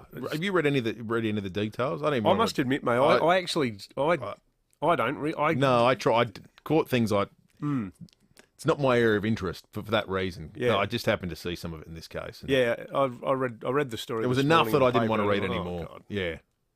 Bloody horrible. It is absolutely awful. 14 minutes after 7. Let's check traffic thanks to Dave Potter. Their Mad March demo clearance is on now with huge savings and factory bonuses across the range. Traffic running well this morning until you hit Stirling on the freeway down track before the Crayfus overpass. The cars hit a truck. Roadworks holding up city-bound Fullerton Road from McGill Road to the Parade, which is closed. The other direction is open for one lane. NAB's 2-year fixed rate home loan is their lowest advertised fixed rate ever. Search NAB Home Loans for more. T's and C's, fees and charges, eligibility and lending criteria apply. Offer may vary or end. Adelaide's most accurate traffic on 5AA. Leon Biner. We have an unemployment rate the highest in Australia, and there are views out there that this will get even worse unless the remaining coronavirus-related restrictions in the hospitality industry are erased. 9 till 12 weekdays. I don't quite understand why we're restricting venues. And see, when governments make these decisions, there is a responsibility. If you restrict them, you should be prepared to help them. But that's not necessarily what's happening. On 5AA. Get big March deals at Bridgestone Select, like 4th tyre free on Bridgestone's fuel-saving Ecopia and up to $100 cash back on a range of Bridgestone and Firestone car, SUV and 4x4 tyres. For tyres and auto service you can count on, march into Bridgestone Select. Conditions apply.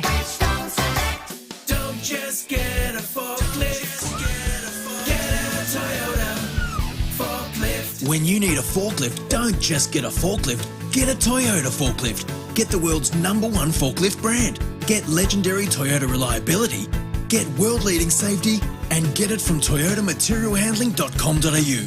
Get the Toyota Forklift Advantage. For sales, service, and hire, get a Toyota forklift. How do you know you're in South Australia? Well, we make a great coffee. We're Festival Mad. And we have Leader computers. Yep, world-class Leader computers are made and serviced right here in Adelaide. It means everything you need for your business or home computing is local, not overseas, not interstate. So if something does go wrong, there's no runaround. Live life local. Live life Leader. Leader computers. To find your local dealer, visit leadersystems.com.au. Port Adelaide are back. And so are we. We're back marching. We're back singing. We're back together. Experience it live, loud, and in person. 3-game memberships from just $100. Grab yours from the Port Adelaide website today. You've got to be there. The Smith family have been helping disadvantaged Australian children for almost 100 years. Today we're focused on making sure these children get what they need to make the most of their education. But right now, 1 in 6 children are living in poverty and don't have what they need for school. Without help, they can fall behind, leave school early, and face a lifetime of disadvantage. But you can change a life. Please, sponsor an Australian child today. Search the Smith family. G'day to warm nights. G'day to the great Outback.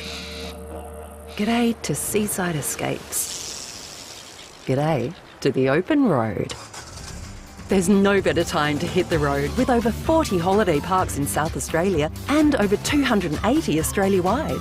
G'day Parks has the greatest choice of holiday parks in the greatest destinations. Plan and book your next trip at g'dayparks.com.au and say g'day to more of Australia. 9 News, weeknights at 5, nightly at 6. The switch is on to the news that's live and local. 9 News, made in Adelaide. Get up to $100 instant cash back on top tyre brands at Bob Jane T-Marts. You're listening to 5AA Breakfast. David Penberthy and Will Goodings. 18 minutes after 7, big day ahead for the flood-affected parts of the east coast of Australia. Sydney forecast to get up to 90 mils of rain today. Amber Laidler is in Western Sydney for 7 News and joins us now. Amber, good morning to you.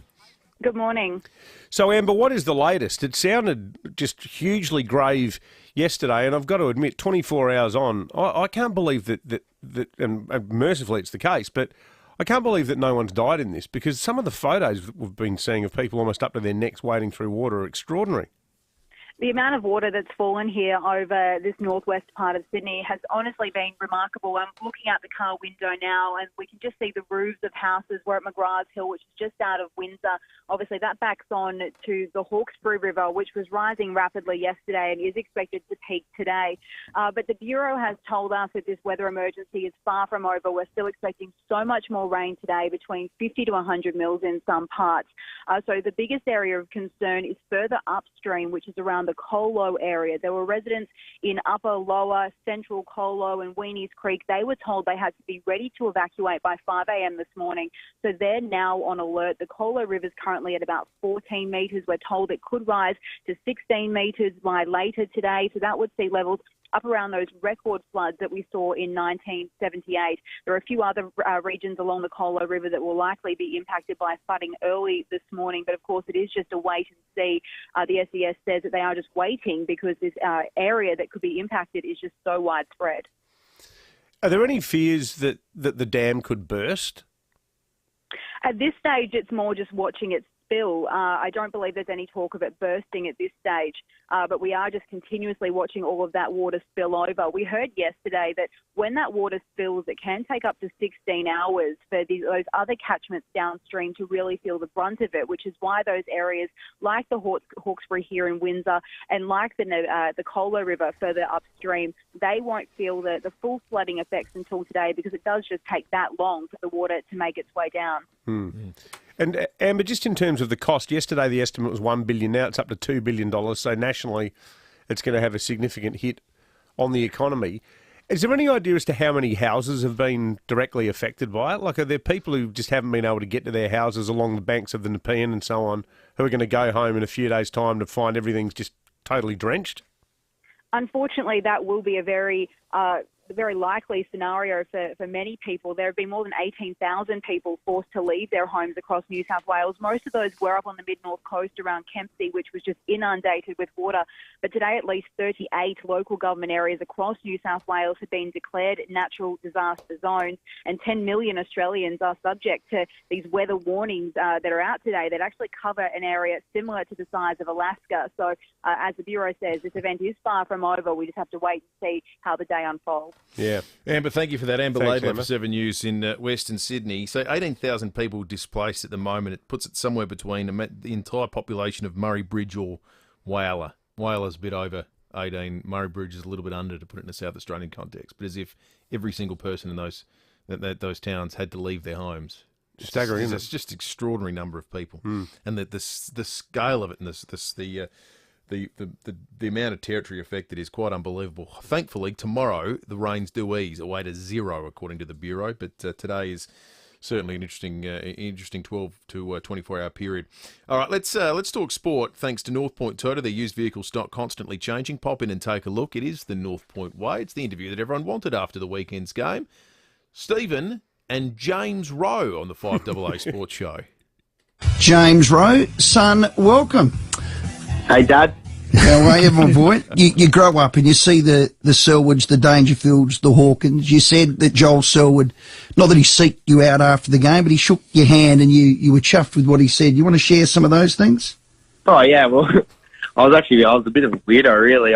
Joel Selwood walked past me, I think, in the second quarter, and I don't know what I did. I think I just touched him just to see if he was actually there, because it somewhat didn't feel real. And I guess all the players after the game were pretty respectful, saying congratulations and stuff. And you look like you belong out here, so that was pretty special. But it's a pretty funny thing. You sort of you go from 1 minute supporting the Crows and watching Tex Walker to the next kicking it to him and trying to tackle Paddy Dangerfield. So it's a pretty crazy thing. And I guess it's all real now. The James Rowe story and the elation and him kicking the goal on the weekend and whatnot, and I think the reason that Crows fans warm to it so much goes beyond the insight into the parental thing with Stephen Rowe, who we all know and 5AA listeners would know.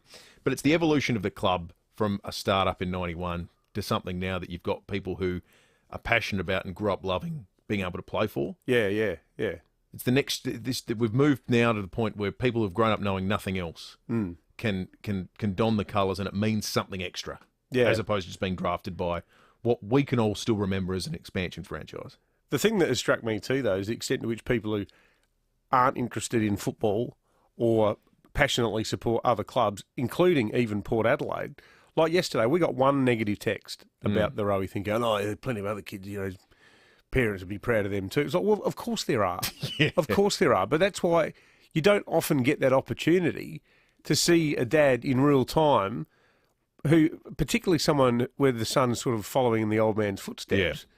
Yeah. And it's a hugely sort of public and personal moment rolled into one. And that's why it's rare to have a unique front row seat for something. I mean, and let's look at all the things we're talking about this morning. So we're talking about sexual misconduct at Parliament House. We're talking about 18,000 people being evacuated from their homes that may well be completely destroyed by water. We're talking about the victim impact statement yesterday in the shooting murder of Lucas and Chelsea.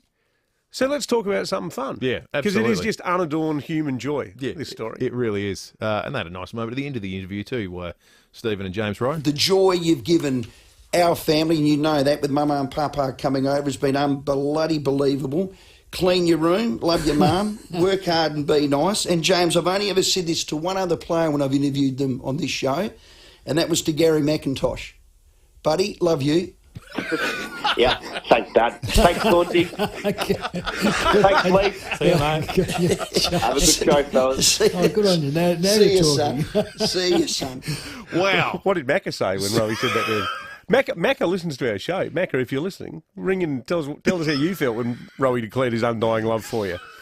I got a few Nord mates who would quite openly say that they love Gary McIntosh as well. Yeah.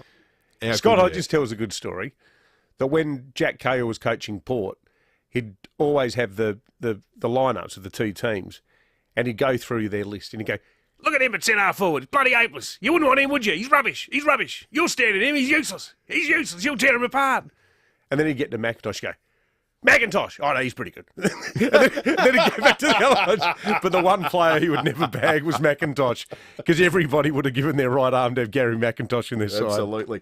The all-new hybrid Kluger's coming to North Point Tour. To register your interest today, it is the North Point way. Here's the latest in women's sport, thanks to MEGT. Need an apprentice or trainee? Team up with MEGT today. In the W League, Melbourne City outscored Perth 1-0, while Canberra United beat Newcastle 1-0 as well. Adelaide United stood tall against Western Sydney, winning 3-1. And in the AFLW, the GWS Giants went up in a low-score thriller against Geelong, and Brisbane gave North Melbourne something to think about. Other weekend winners included the Crows, Collingwood, Richmond and Melbourne. After a washout in the state cricket, Victoria is set to host Queensland in the final, ending New South Wales's 24-year grand final run. That's the latest in women's sport, proudly brought to you by MEGT, your local apprenticeship experts. Need an apprentice or trainee? Call them now on 136963. This Easter and across the school holidays, hop aboard Steam Range's famous cockle train with 3 trips daily between Goolwa and Victor Harbour and added services Easter Saturday and Sunday. Ride behind vintage steam trains, classic diesels and heritage rail cars along one of Australia's most scenic coastal railways, or head inland with special trips to Finnis and Strathalbyn. For more info, visit Steam Ranger online or on the line, with tickets available from the Goolwa, Port Elliot and Victor Harbour stations. Now, there's quite a few stages in life. Darn train. In fact, there'll be a train that goes just by you here at the 19th. If you get to the 19th, things really become about you. The 19th at West, a long-awaited home and land collection offering uninterrupted views across the manicured fairways of the Grange Golf Club and the tree-lined Linear Park walking trails. Act now and secure your pre-launch viewing of this premium home and land release. They really are superb. Will and I did a tour a couple of Fridays ago. You can choose from a curated selection of fixed-price Torrens title packages, each meticulously designed to make the most of this coveted location. This is a rare opportunity to live a luxury lifestyle in your own architecturally designed home by Williams Burton Leopardi. It's an unrepeatable opportunity, so make sure you're a part of it. Visit the 19thwest.com.au. Express your style and personality and experience the performance of the all-new MG3 Auto at New Spot Motors. This compact hatchback comes with auto as standard and European styling. And for under $17,000, drive away. It's MG Fun Motoring for life at New Spot Motors, Hampstead Gardens and Salisbury Park. Book your MG3 Auto test drive today. And remember, all MGs come with 7-year warranty. New Spot Motors for MG, Hampstead Gardens and Salisbury Park. LVD 1743. Have you scraped or dented your caravan? Your insurance should cover that, and Walker Crash Repairs will fix it right and on time. Walker Crash Repairs, an RAA-approved crash repairer for caravans and cars. 5AA Breakfast is streaming live right now. To watch, simply head online to 5AA Facebook or search 5AA on YouTube. Get up to $100 instant cash back on top tyre brands at Bob Jane T-Marts. You're listening to 5AA Breakfast. David Penberthy and Will Goodings. 29 minutes after 7. Coming up after 7:30 this morning, we'll head to Canberra to catch up with Phil Curry. Lots to talk about. How do you fix Canberra? That's coming up in a moment. Lots of texts coming in too on the Telstra Storm Outback text line. Yep. One here from Roger. He says, it might surprise you to know, Will, that a lot of workplaces are like Parliament House. Just reference the SA police report on sexual harassment a few years ago by the EO Commissioner, or what happens in universities to female staff and students. The CEO of AMP was recently busted sending offensive, I'll change that word, pictures to female staff.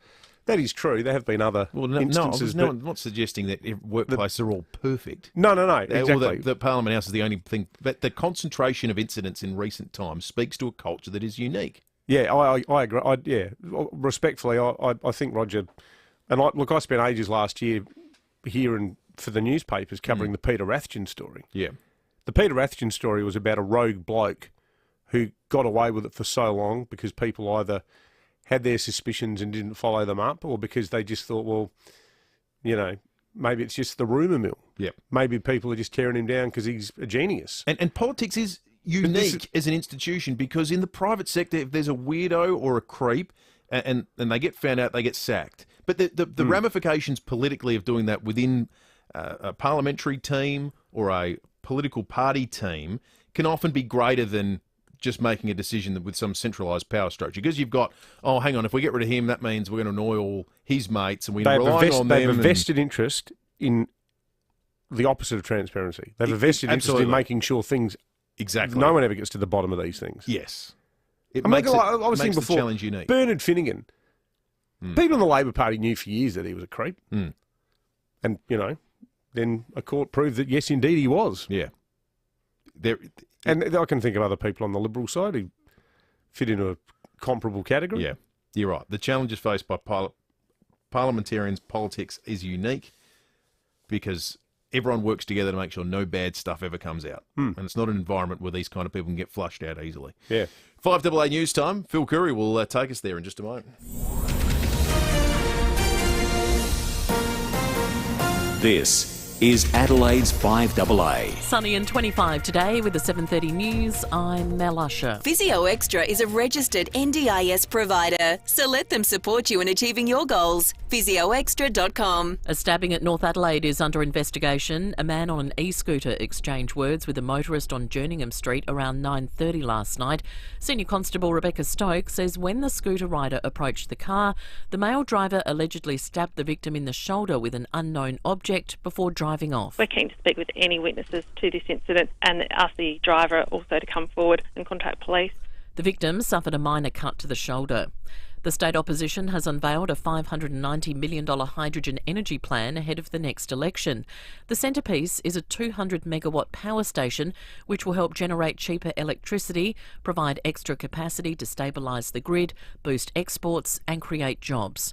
Labor leader Peter Malinauskas has told 5AA Breakfast hydrogen is central to the world's energy future. We propose that it be owned by a government-owned enterprise that will be run or managed by an independent board in the same way SA Water is. It would be a people's-owned utility, and its mandate would be one very simple thing: to produce clean, green hydrogen power with the explicit purpose of creating new industry and jobs in our state.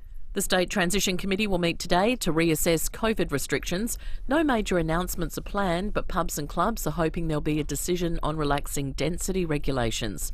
Business SA's Martin Hazy says they need to be lifted. The restrictions placed upon many small businesses are actually the same as what they were throughout the vast majority of 2020, which is bringing their capacity down to about 50% or a little bit above. You would argue that the timing now is perfect. I mean, there's no COVID transmission in South Australia. A senior federal government minister says it's likely more people will be sacked following revelations of sex acts in Parliament House. A Liberal staffer was fired overnight after a video emerged of him performing a lewd act on the desk of a female MP. He was part of a group of men that engaged in sex in the building and then shared videos and images on private social media groups. Finance Minister Simon Birmingham says it's unacceptable. Look, there's zero tolerance for these things, and so if people had awareness of it, we're condoning it, we're supporting it or encouraging it, then they can expect the same sort of consequence. There's increased pressure for political parties to put a greater emphasis on school funding. 83% of respondents to a YouGov poll believe increased funding should be a priority election issue. The AEU's Corinna Heathorpe says the government is currently facing a $19 billion shortfall. Resources are denied to our schools. That means that additional teaching staff, support staff, literacy and numeracy programs and things that can help those children most are at risk without this funding. Parts of the Gold Coast already hard hit by the deluge copped more rain overnight. Mount Tamborine recording more than 200 millimetres in the past 24 hours. Up to 150 millimetres is forecast over the next 6 hours for large parts of southern Queensland. Now turning to FIVEaa Sport. Save up to $800 on selected Miele cooking appliances at Adelaide Appliance Gallery, home of Mr Dishwasher. With everything footy, here's Tom Wren. Thank you, Mel. Yeah, we'll begin there. Port Adelaide's players will hit the training track this morning as they turn their focus to Essendon on Saturday at Adelaide Oval. The Power are set to be without defender Riley Bonner for around a month with a hamstring injury, while young defender Lockie Jones is also set to miss several weeks with a similar injury. There was much made in the pre-season and over the weekend with the new man on the mark rule being policed strictly by the umpires. Power coach Ken Hinkley says he thinks that's okay, but he told Fox Footy there were some instances, including one with Ollie Wines, where it was a little heavy-handed. I don't think there's any doubt that the Ollie one is not one that we want to see. I don't think for the umpires they would want to call that. I don't think for the players they want to call that. I don't think for the fans that they want that call. That had no disruption to the game, had no disruption to the kick. It was a slight movement. Meantime, Geelong midfielder Patrick Dangerfield will front the AFL Tribunal tonight and he's facing time on the sidelines after his bump on Crows defender Jake Kelly. To soccer, and Melbourne City now turn their attention to the Western Sydney Wanderers after beating Central Coast 2-0 last night. A strong first half saw City score either side of the break, but coach Patrick Kisnorbo says his side faded late, and if the Mariners converted a dubious free kick, the result could have been different. Sometimes we left ourselves a bit open when we didn't need to, or we could have moved the ball quicker, played simple. I think crept into us. If that penalty is a penalty, which I don't think it was, 2-1, and then, trying to put the game to bed, with 10 minutes to go. And the Adelaide 36ers have gone down by 10 points to the Perth Wildcats in the NBL overnight. And that's the FIVEaa Sport. Now checking FIVEaa traffic. Dave Potter, Australia's #1 Honda dealer, second year running. DavePotterHonda.com.au. Traffic running well this morning until you hit Stirling on the freeway down track before the Crayfus overpass. The cars hit a truck. Roadworks holding up citybound Fullerton Road from McGill Road to the Parade, which is closed. The other direction is open for one lane. NAB's 2-year fixed rate home loan is their lowest advertised fixed rate ever. Search NAB Home Loans for more. T's and C's, fees and charges, eligibility and lending criteria apply. Offer may vary or end. Adelaide's most accurate traffic on FIVEaa. Now the FIVEaa forecast. Audi Solitaire, Metro Dealer of the Year. Visit audisolitaire.com.au. Sunny for your Tuesday, 25. A possible shower developing tomorrow, 24. Right now it's 14. More news as it happens on FIVEaa. Get up to $100 instant cash back on top tyre brands at Bob Jane T-Marts. You're listening to FIVEaa Breakfast. David Penberthy and Will Goodings. 22 minutes to 8. John Blake before 8 o'clock. After 8:30 today, we're going to speak with a bride who put out a plea for help to allow her wedding to go ahead in the Port Macquarie area against the backdrop of floods, meaning roads had been cut off and bridges had been totally flooded out. She got the help. So for the $100 Wohlers gift card, a little bit later today, we are asking you to give a shout out to someone who's come to your rescue before. 8223 0000. Give them a big thanks on the air for coming to rescue for you, because this one was pretty dramatic. It's a wonderful story. We'll have more on it after 8:30. A story that is dramatic but not wonderful comes from Canberra, and we've spent a lot of time discussing cultural issues they face there over the course of the morning thus far. Phil Curry spends all of his time in Canberra and joins us from the Australian Financial Review. Morning, Phil. Morning, fellas. So, Phil, what do you make of the latest? I mean, it was like the two stories intersected last night with the sleaze and sex acts going on involving these staffers, and then you had the amazing interview with the security guard on Four Corners about how no one sort of bats an eyelid when a young staffer turns up at 2 o'clock in the morning with a girl who can barely stand up. It's just crazy. Yeah, I mean, it's just sort of what's next, isn't it? That was the feeling around here last night when Channel 10 aired that story about the group of male coalition staffers and their carry on around here is like, really, like a rugby league footy trip or something. So I guess the only thing you can say is people in this building were probably just as horrified as people outside the building at the latest development. I mean, really, it doesn't reflect, what's going on here at all, to the overwhelming majority. But it just sort of goes to the whole, why would people even think this is, funny or permissible in the first place? The sort of stuff that was reported last night, the things these jokers were getting up to. I mean, Morrison, as you can understand, probably just hit the roof. I think he was just like over it. He had a really bad day yesterday, sort of with all the Brittany Higgins stuff that was flying around in estimates, and then this came at 5 o'clock at the end of the day. So one bloke was identifiable from that report, and he got bulleted immediately, and then they're trying to find out who the rest are. And they'll be bulleted too. But the PM said in a statement he put out last night that there's a big crackdown coming. So I'm not quite sure what that means, but they might be better drop an atom bomb on the place, I think. Does he need to show more of that anger publicly, though? Because he sounds like, in a lot of his comments, and I feel for the bloke a bit, because it's like every aberrant act that happens in Parliament doesn't necessarily rest at the feet of the Prime Minister. But does he have to sort of get out there and go, you know what, I'm just so sick and tired of an absolute gutful. This is stomach churning. It's going to stop, and this is how we're going to stop it.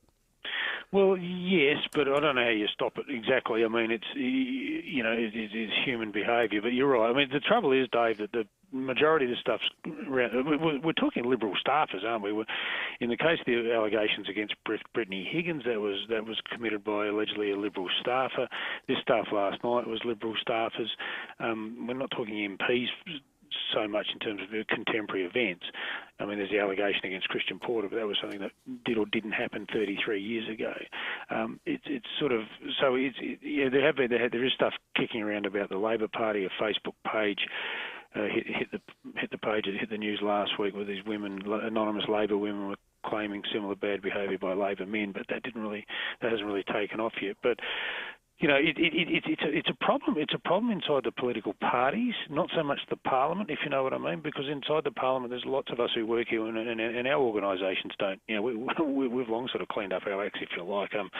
Whether it's the public service departments that operate in here, so the media companies and stuff like that. It's really what goes on inside the political parties, and that's where that's where the sort of Riot Act has to be read. Labor, notwithstanding what that Facebook page had the other week, but one of the things Labor's done is they've got nearly half their MPs and senators are now women, and that tends to just sort of affect a cultural change.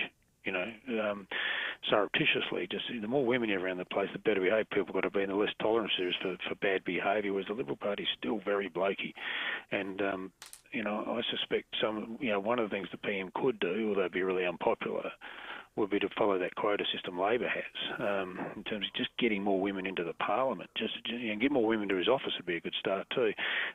Just to sort of just try and change, just send us a message of this whole way of behaving and stuff is just thoroughly unacceptable. And it leads to these extremes like we saw. I don't think what we saw last night was ever acceptable, but they're the sort of extreme elements you get when you have that sort of blokey culture. Yeah, I've never heard anything like it. Phil, also in an unrelated issue, a former Liberal MP has been given a nice new gig. Yeah, So Sophie Mirabelli, you may remember, was she was what was she? She was an MP. She was a Liberal MP for the seat of Indi in regional Victoria. She's a fairly controversial character. Lost her seat in 2013. And she's just, as I found out the other day, has been given a job on the Fair Work Commission. And now Sophie was fairly hard right-wing conservative, especially on industrial relations. So, Labor's claiming, this is not a good thing for workers. They'll jump up and down about it. It's a pretty good job. It's paid between $380 and $460 a year. Jeez. There's 40 commissioners on the commission. This is her second job she's had since she left politics. She was on the board of the Submarine Corporation for a while as well. So I think there'll be a bit of back and forth on that one today. But as to her qualifications or otherwise, but jobs for the girls, I guess, is the headline. Well, I suppose at least in the current climate, that is one positive about it, even if it does sound like it's a grotesque act of complete nepotism. Good on you, Phil. No worries, guys.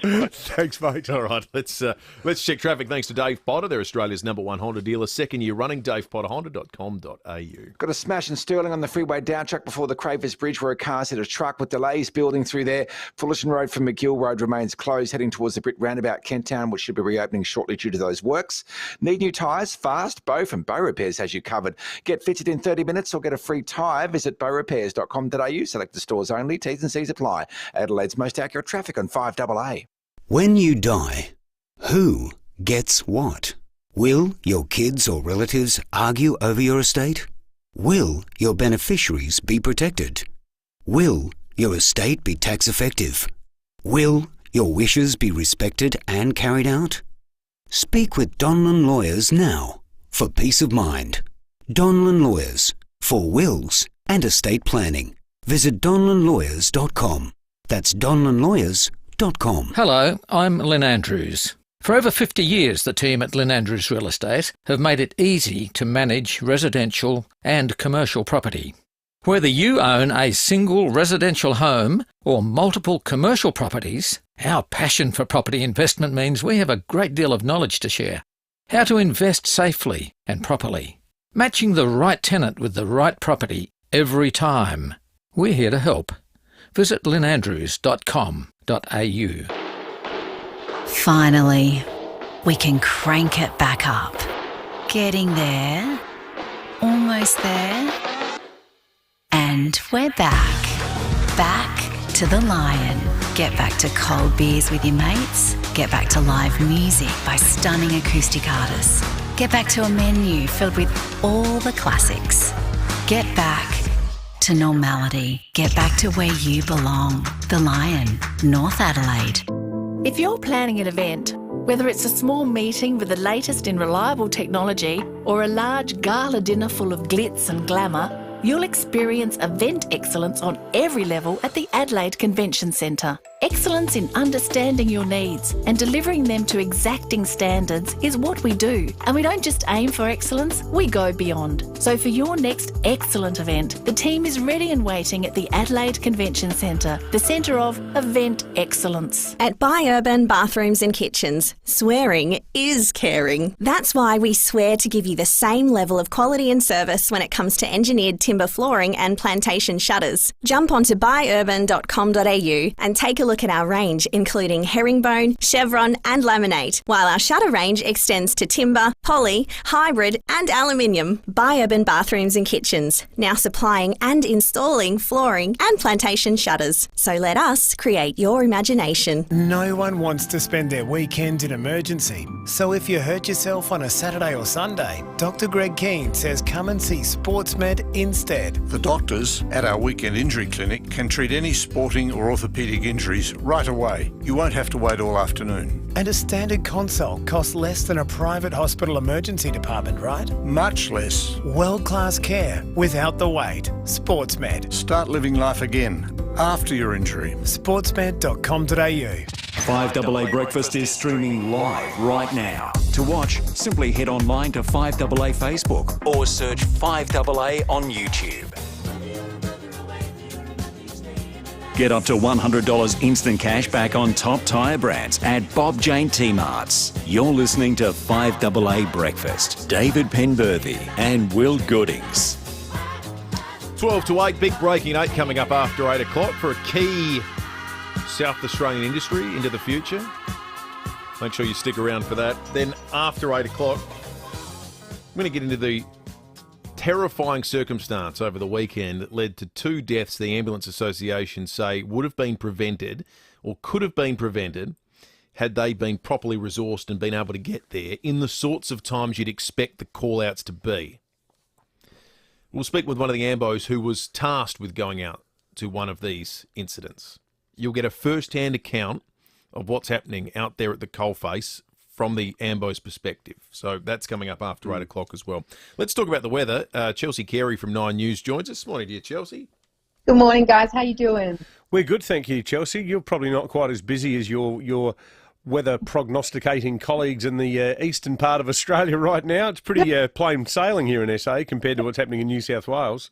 Yeah, I feel almost bad about it, actually. So here in Adelaide, it's sitting quite stable. We have a sunny top of 25 degrees on the way for the city, and it's just beautiful blue skies. But in SA's far north, we do have a little more to talk about. So a flood watch is still in place for our Outback. We've seen heavy rain through places like Moomba, 90 millimetres in the last few days. Heavy rain also through places like Oodnadatta. Now, this has caused flooding, so Outback tracks and roads are now closed, and they could be closed for up to the next week. But obviously, the most intense rain is over in the eastern states. So to put it in perspective, some places in New South Wales are nearing 1,000 millimetres of rain. Now, that is almost twice what we see here in Adelaide every year. So that is almost twice our yearly average. So huge totals over there.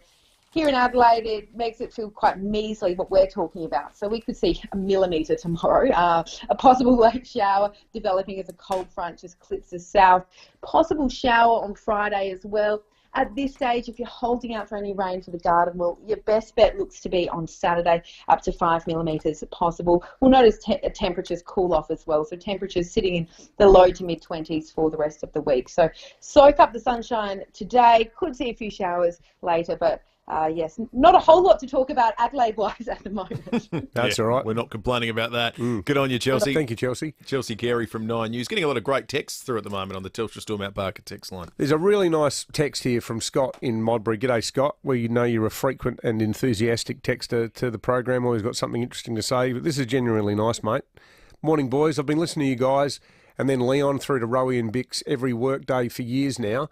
And I can honestly say that as a Port fan, it was a joy watching Rowie's lad play his first game, as it was like watching a family member play. That happiness for Rowie is way bigger than any Power v Crows rivalry. Good on you, Scott. What a great text. A really nice text. It's a lovely sentiment. And Andy says, on the text line, the Rowie story is special because it's reminiscent of the old SANFL days when all the players had such personal links with our local communities, which is what you were saying as well. And nice free tip here for the powers that be in Canberra, which I agree with. Don't know who wrote it, but simply says they need to stop hiring entitled 20-somethings straight out of law school who have no real life experience. 9 minutes to 8. It's time for John Blake. Thanks to Aussie Fast Transport Solutions, interstate freight distribution, warehousing and local Adelaide couriers. Call Aussie Fast on 13 13 64. The Office of the Premier of South Australia, the Honourable Stephen Marshall.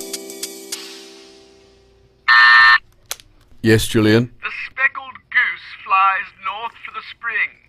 Yes, and I've heard that it's warmer there. That's right, and a lot easier on the goose. The Wild Geese is one of my favourite movies. Oh, thank goodness. Morning, Premier. Would you like a cup of tea? Yeah, that'd be great, thanks.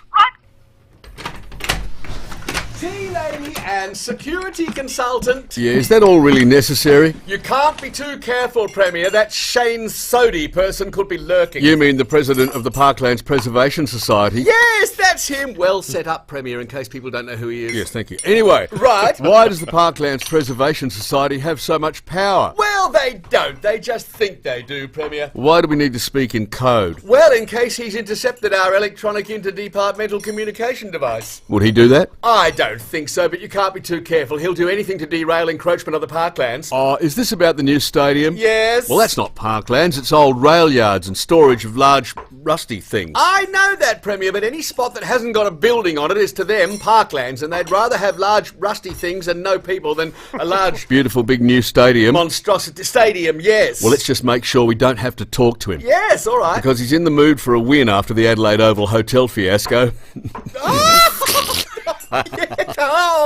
We can't have activist groups jeopardising our chances of re-election, Julian. Heaven forbid, Premier. Exactly. Well, look, at least if you get construction started before the election, Premier, if you don't win the election, Malinauskas will have to finish it. Yeah, but then he'll get the credit, like we do for the hospital. Yes, but the Parklands Preservation Society will hate him. Oh, great. That's like being hated by the Woodville Crochet Circle. Very powerful organisation. They're surely not saying that about the rail yards, are they? I think there might be a little bit of that. I think there might be a little bit. It's a heavy industrial site. Yeah, or is it it's that little park behind it that's actually like a gravel-filled car park next to the rowing sheds? I'm sure they would argue that if there was to be any investment, it should be to return it to pristine parkland. Get it back to its Amazonian former glory. 6 to 8. 8223 0000 is our number. You can text us on the Telstra Storm Out Barker text line too. Or indeed, you can watch along on the 5AA Facebook or YouTube live streams. As I look deep into my crystal ball, I see your future. Bright and full of promise. Oh! Yes? I see. Yes? I see. What? What is it? What do you see? No, it's gone. Lost your picture or need to improve your picture quality? Call Jim's Antennas. With technicians on the road all over SA, we'll have it fixed in no time. Call 131 546 or visit jimsantennas.com.au. There's one South Australian company we should all be proud of. Care Alert. For over 35 years, they've been saving lives with their brilliant products nationally and even internationally. And here's another great offer that many will appreciate if you're waiting for your My Aged Care funding to be released. So have a listen to this. You can now rent your very own fully monitored Care Alert smart dialer to protect you in case of an accident or sudden illness, and it'll cost you less than the price of a cup of coffee per week. Not per day, per week. Forget about complicated application forms, forget doctors getting involved, and definitely forget about interstate companies looking after your well-being. This is a fantastic, heavily subsidised short-term rental plan designed by Care Alert to protect you while waiting for your funding to be released, and all for less than the price of a cup of coffee per week. Care Alert. Give them a call on 1300 75 85 95. That's 1300 75 85 95. Looking for something new to do with the family? If only there was somewhere that was fast, exciting and fun that kept you entertained for days? With regional market stalls, dedicated kids zones and live music, carnival rides, fireworks, stunt riders, junior go-karts and more. Wouldn't it be great if this was all in one place over one weekend? What are you waiting for? Supercars are back at the Bend Motorsport Park. May 7 to 9 for the OTR Super Sprint. Tickets on sale now at thebend.com.au. Major road resurfacing works on the Southeastern Freeway between the Toll Gate and Hyson tunnels will be underway until mid-2021. Motorists should expect delays, so allow extra travel time. Visit dit.sa.gov.au/SE Freeway. A message from the Government of South Australia. 9 News, weeknights at 5, nightly at 6. The switch is on to the news that's live and local. 9 News, made in Adelaide. Get up to $100 instant cash back on top tyre brands at Bob Jane T-Marts. You're listening to 5AA Breakfast. David Penberthy and Will Goodings. 3 minutes to 8. Big thanks to Matt, who has let us know that the reported crash on the freeway at Stirling is now clear. There are no delays. Thank you for that, Matt. Appreciate it. If you can ever update the traffic, we'll let people know. 8223 0000 or text us on the Telstra Storm Out Parker text line 0448 08 1395. If you call us, you can win a $100 Wohlers gift card this morning. We've got a really lovely story that's come out of the devastating situation in the eastern states with the flooding, whereby there was a wedding that was set to go on against the backdrop of all that's happening there at Port Macquarie.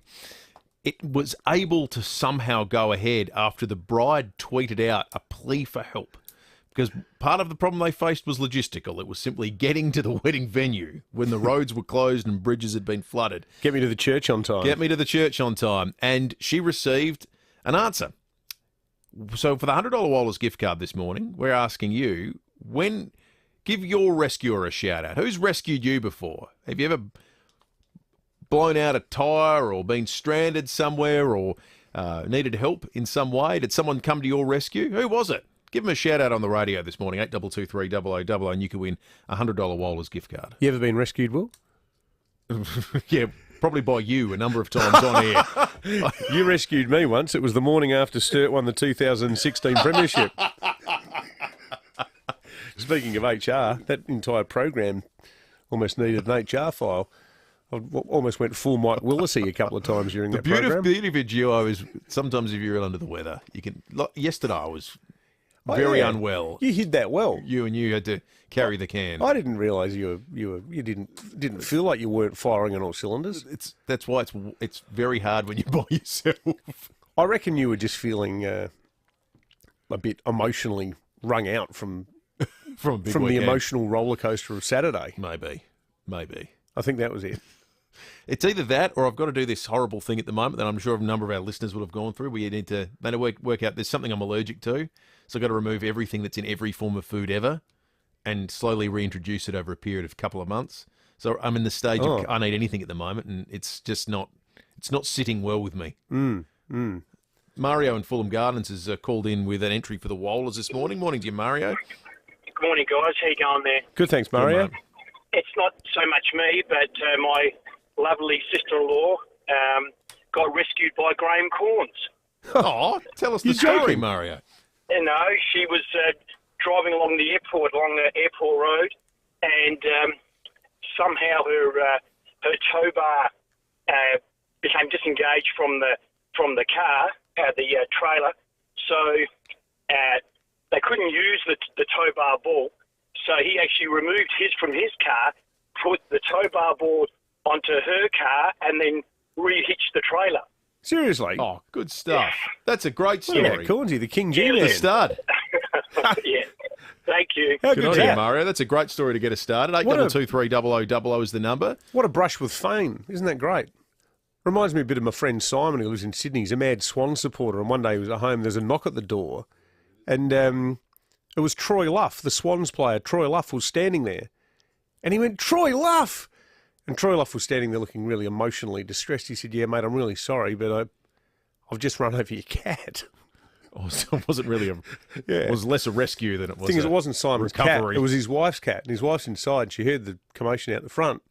And she called out, "Simon, what's going on?" And excitedly, with a beaming smile on his face, Simon turned around and goes, "Troy Love's run over our cat." And she later said, "Well, I hope you asked him to sign it." Oh, that's terrible. All right, 5:00 news time. Some actual tales of rescue over the course of the last hour. Can win you a $100 Waller's gift card. And we've got Breaking 8 coming up in just a moment. Online, on DAB Digital Radio, and on 1395 AM. Talking Adelaide. This is Adelaide's 5AA. Sunny and 25 today with the 8 o'clock news. I'm Mel Usher. Woken with a stiff neck or sore back? Get a Physio Extra appointment today. 6 locations, physioextra.com. Senior MPs from all sides of the political aisle say Parliament House in Canberra needs to clean up its act following a new sex scandal. A Liberal staffer has been sacked after a video emerged of him performing a sexual act in the office of a female MP.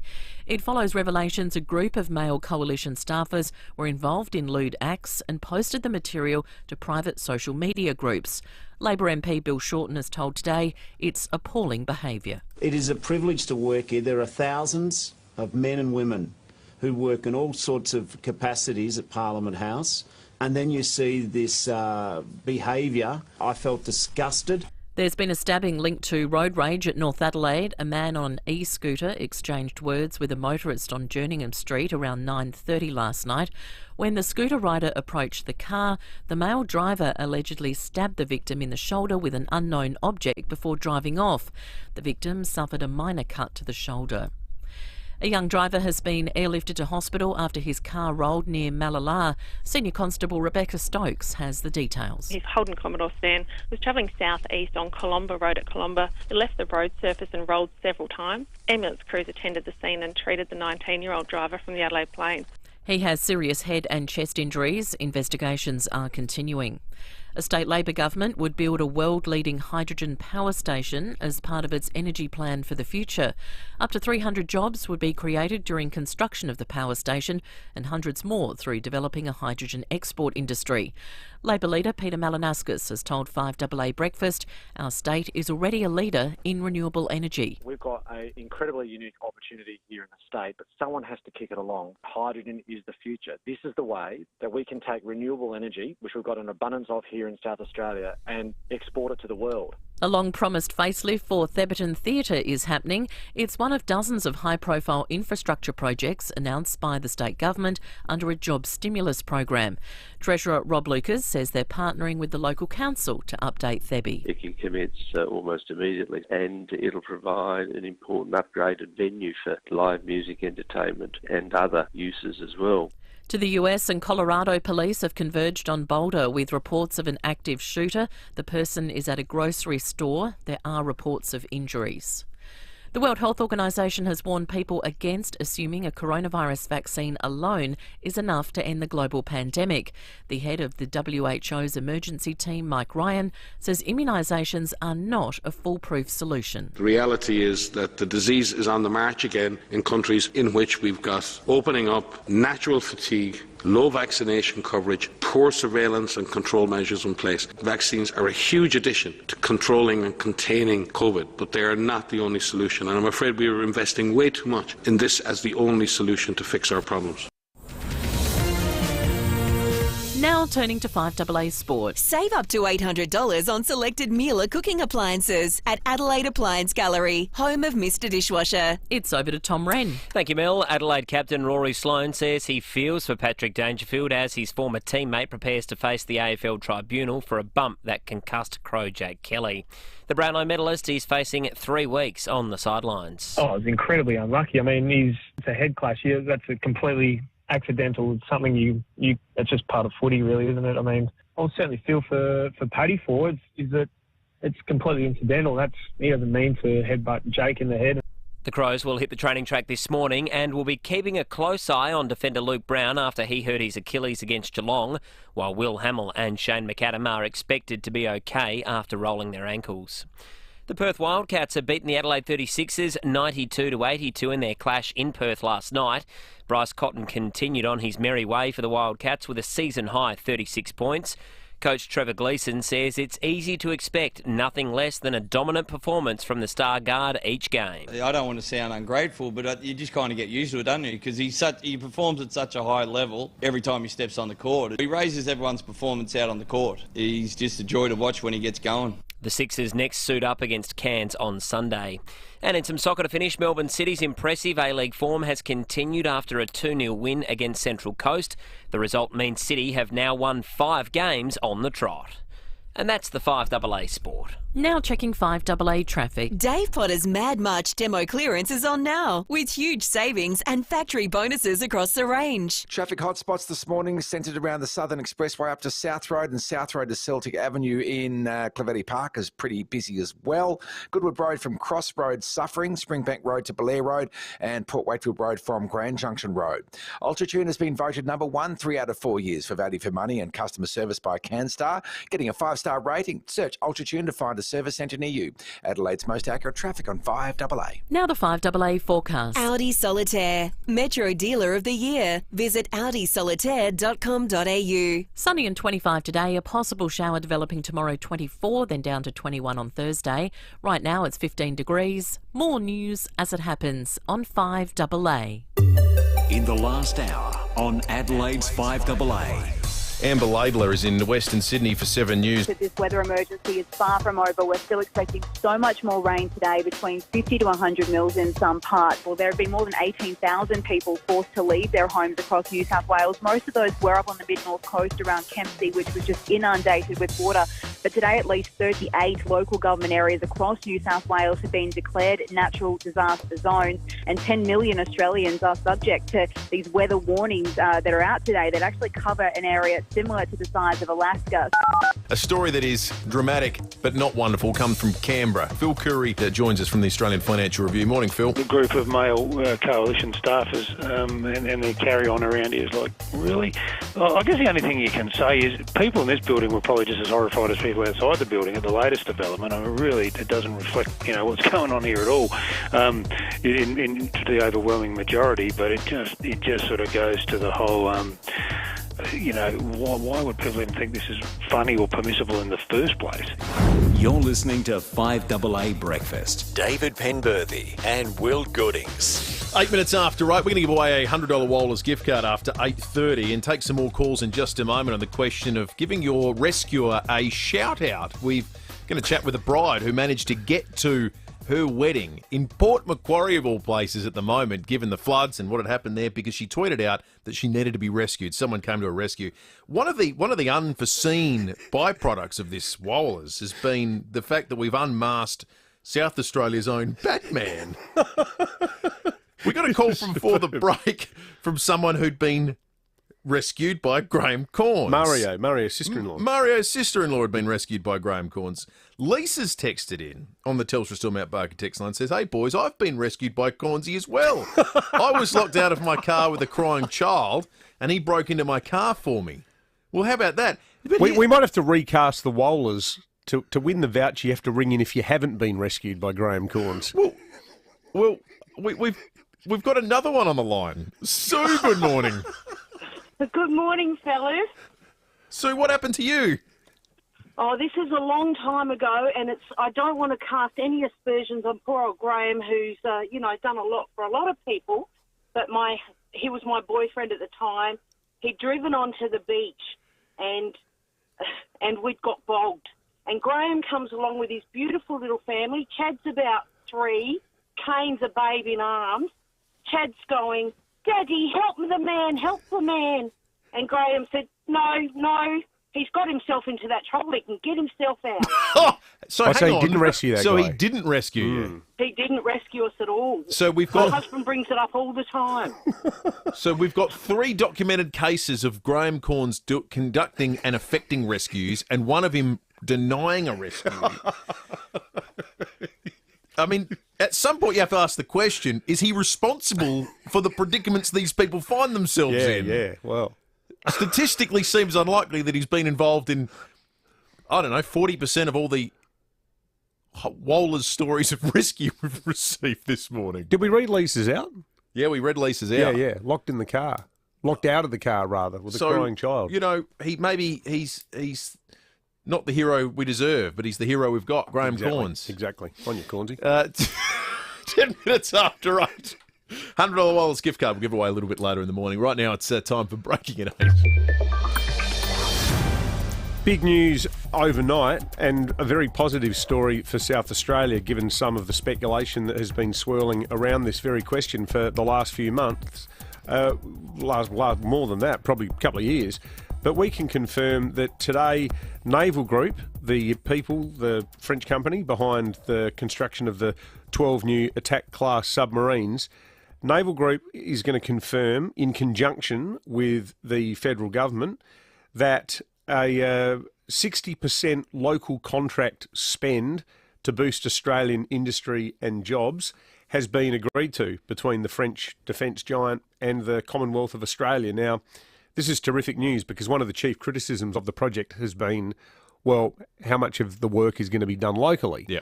And because they're a foreign company, albeit one that now has an Australian arm with an Australian CEO, some of the more negative members of the Defence Commentariat have been out there raising an eyebrow and questioning the extent to which this is going to benefit Australia. Well, it's from the $90 billion defence blueprint, $80 billion of it is going to the submarines, and 60% of that money being spent in Australia, and a lot of it right here in South Australia. Exciting because, the early stages of this project too are all about not so much building the subs, but building the capacity to build subs. Absolutely. If that makes sense. It's what they call sovereign capability, which is the ability of a nation to produce really big stuff. It's a fancy word for that. And, getting our hands on 60% of the jobs and the investment that's going to flow from that is terrifically good news. And this is why you saw a lot of the public haggling going on in recent times too, where you had members of the federal government saying, well, hang on, we might have to revisit this whole arrangement if we can't guarantee a local build content. And you had naval groups saying, well, we're not convinced anyone's actually capable of doing this sort of stuff. So it is a significant agreement for that industry over the course of the next few decades, and the vast majority of that will help out South Australia and South Australian businesses. Now, we've sometimes you pull at a thread and then the jumper falls apart. We've kind of got the equivalent of that with our Wollers this morning. We wanted tales of rescue, and it would appear that there is a large proportion of South Australians who've been rescued by Graham Corns. If you're just tuning in, just go with it. And in fact, we'll go to a caller to demonstrate it. Mark in Victor Harbour, good morning. Morning. What's your story, Mark? Oh, I just remember my old man a couple of years ago telling me a story about how my mother, who was pregnant at the time, happened to pass out or faint. And, of course, Graham came along and was of assistance to her. Now, I like what you've done there. Of course, Graham came along. Because as we've now learned, he is Johnny on the spot anytime anyone's in distress in this town. So he helped out, and has anyone been named? Was the baby named after Graham or anything? Oh, no, it was a little baby girl, my sister. So, okay, yeah. Well, that's a good thing. Okay. That's Graham fantastic, Mark. Thank you for the call. So that's now how many? We've got 5 Graham Corns rescue stories. 4. Yeah. No, there's one that didn't go to air as well. Oh, okay. That rang in and said, "Yeah, I've been rescued by Graham as well." We've got to follow this up with Cornsy. 5 rescues, 1 non-rescue. 1 block on the superheroes copybook to this point in Somewhere time. trouble is occurring. Graham Corns arrives wearing a black and gold cape. We should, next time we get Grant Stevens on, we should ask him, is there, on the top of any of the buildings here, is there a Graham Corns symbol that can be flashed into the sky? Little tiger gets flashed up in the sky. And he knows he's required somewhere. Or maybe he doesn't even need the signal. I'm not sure. But in any case, the Wollers has gone into a very weird and wonderful direction, and I'm here for it. It's time to check traffic thanks to Dave Potter. Their Mad March demo clearance is on now with huge savings and factory bonuses across the range. Traffic hotspots on the freeway down track following an earlier smash in Stirling, which is now clear, but nonetheless it's pretty busy around that little patch there. And further down at Mount Osmond, those roadworks will hold you up as well.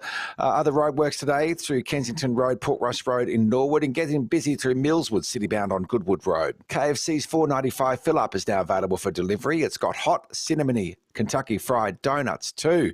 Only on the KFC app. Offer only delivered in SA and not forever until 4 p.m. Adelaide's most accurate traffic on 5AA. 15 after 8. Rhonda's called in for the Wollers. Morning to you, Rhonda. Good morning. I'm a rescued from Cornsey too. I used to work at York Motors across the road in Morfett Vale, and the dealership across the road, Wayne Phillips, was buying York Motors. Yeah. And I was the cleaner for the offices and that, and I thought I would lose my job. So I went across, and Graham was the manager, and I asked him if he would keep me on when they moved in, and he said yes. Oh, Graham, he's done it again. That is such a lovely story, That's Rhonda. beautiful. That must have been such a relief for you. I got another job, so I didn't go through. So you didn't stay in the end anyway, even though very chivalrous because gesture. I got a job at the Hilton. Oh, yeah. And so I took that. Excellent. Okay, well, that's good, Rhonda. We're glad it all worked out for you. You didn't require the rescue of Graham Corns. But the offer was there. That said... The offer was there. You were in distress and Graham was ready to help. Which is now we're up to 6 separate tales of Graham Corns affecting rescues in South Australia. Are we going to crack double figures, do you think? I actually think now we should officially pivot the Wollers question to simply being, when have you been rescued by Graham Corns? Right. Because before today I would have thought, well, we're not going to get many calls on that. Now it is clear that he's responsible for the vast majority of rescues that have ever happened here in South Australia. How sweet was Rhonda? That was terrific. Lovely. Lovely story. We're going to take a break, and on the other side of it, we're going to talk about, the ambulance services and get an insight into what their weekend looked like. Rowie Sports Show.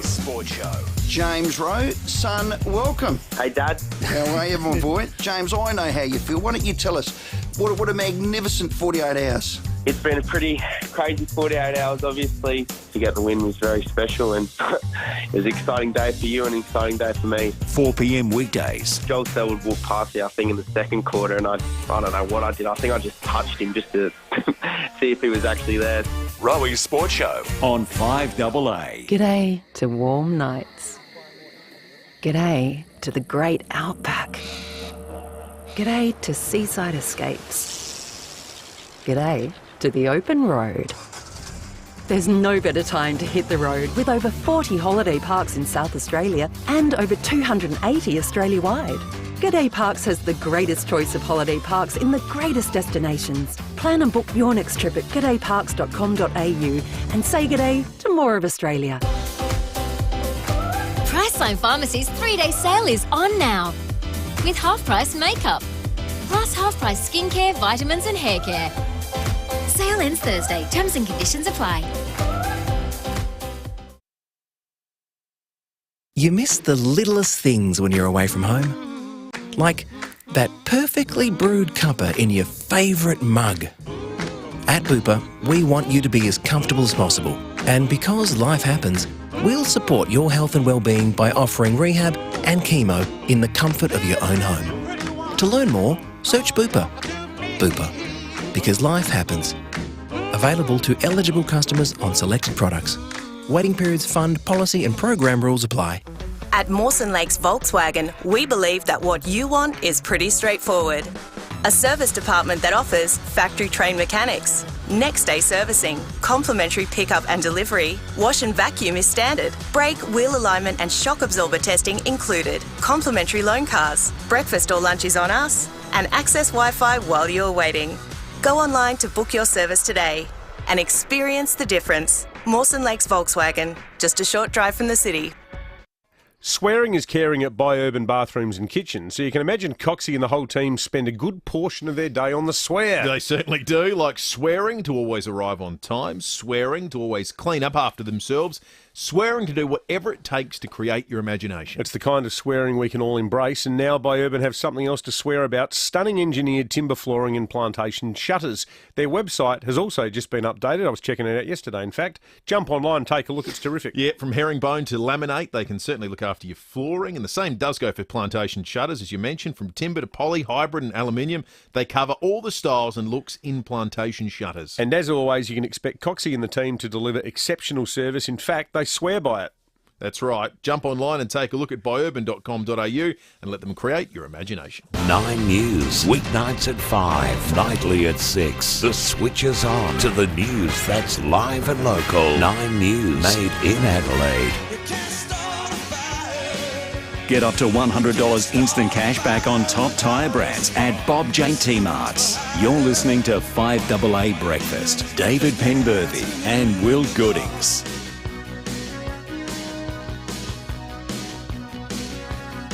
21 minutes after 8. We spent a bit of time on the program over the course of the year talking about the plight of the ambulance driver. Perhaps it's miscategorised because it's not the plight of the AMBO in reality, it's the plight of the person that's called for the AMBO. And the Ambulance Union has suggested that a shortage of crews contributed to 2 deaths on Friday night.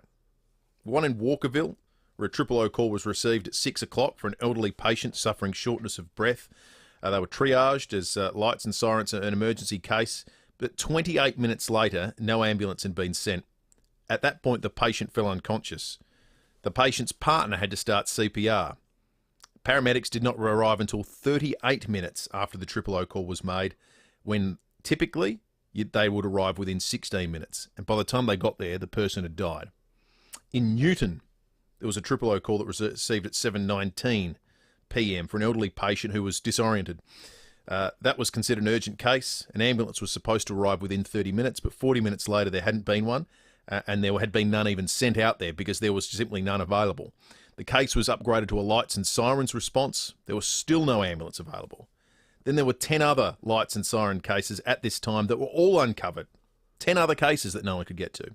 At 8:13, so we're talking almost an hour later, an ambulance was sent from North Adelaide.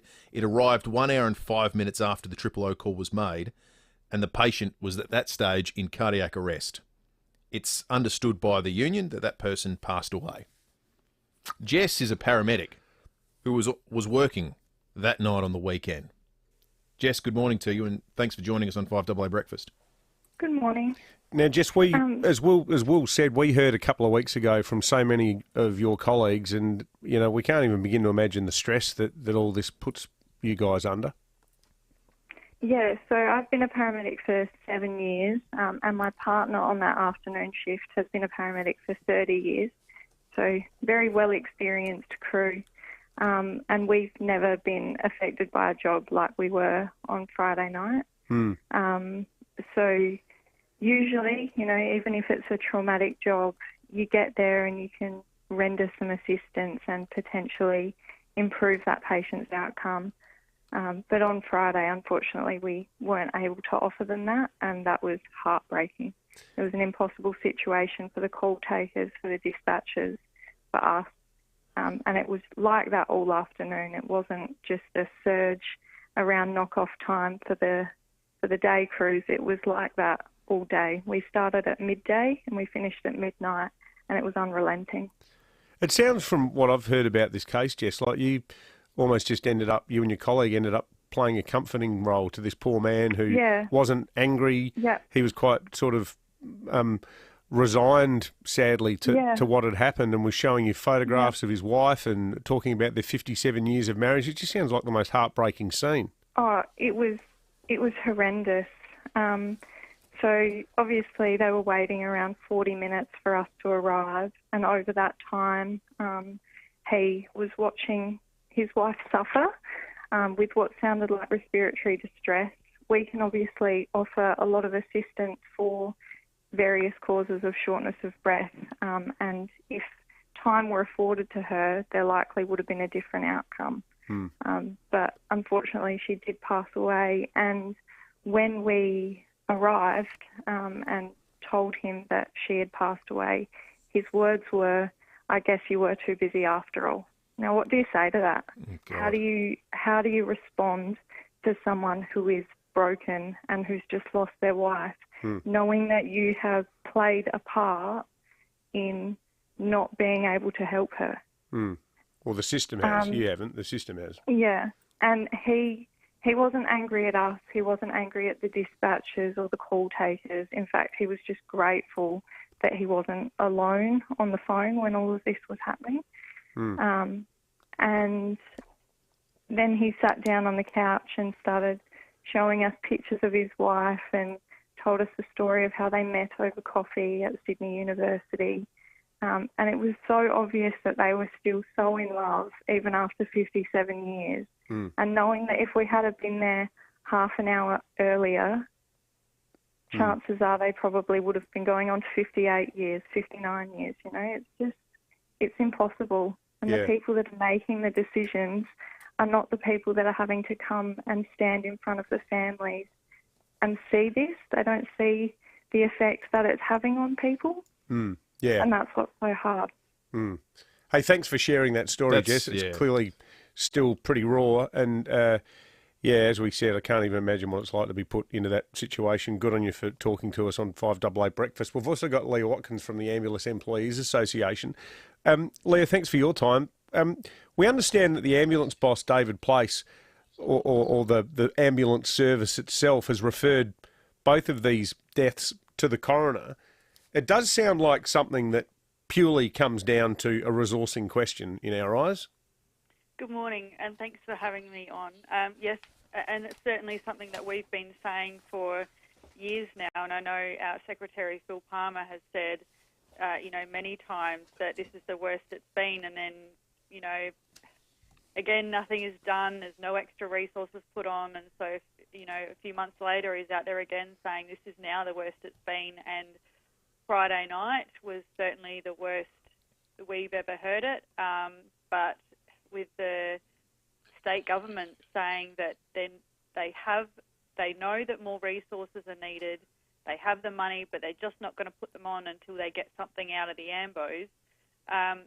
And even when they do, it's going to take a while to onboard those new staff. We're very concerned that it's going to get even worse before it gets better. We need these resources now. It is unconscionable to me that any government could sit there and play with the community's lives and their safety in this way, that they would use this as a bargaining chip. I mean, if the shoe was on the other foot and our members were going on strike until they got the conditions that they wanted, we would certainly be portrayed as being wholly irresponsible, and we would be. We would never do something like that. That's why when our members take industrial action, they don't go on strike. They do little things like, talking on ambulances, because they in no way could ever put their patients in jeopardy. Yeah. And it's just awful. Yeah. It is, and you'd have to have a heart of stone not to be moved by what Jess just had to say. Imagine losing good people like Jess to the industry too, because that's a work night. Yeah. Everything about that is awful. Thank you, Jess. Thank you, Leah. We appreciate it. Mick's called in on this issue. Morning, Mick. Instead of putting the $750 million into this new stadium, I think the extra resources should go into public health, and that is extra ambulances and extra bedding. Simple as that.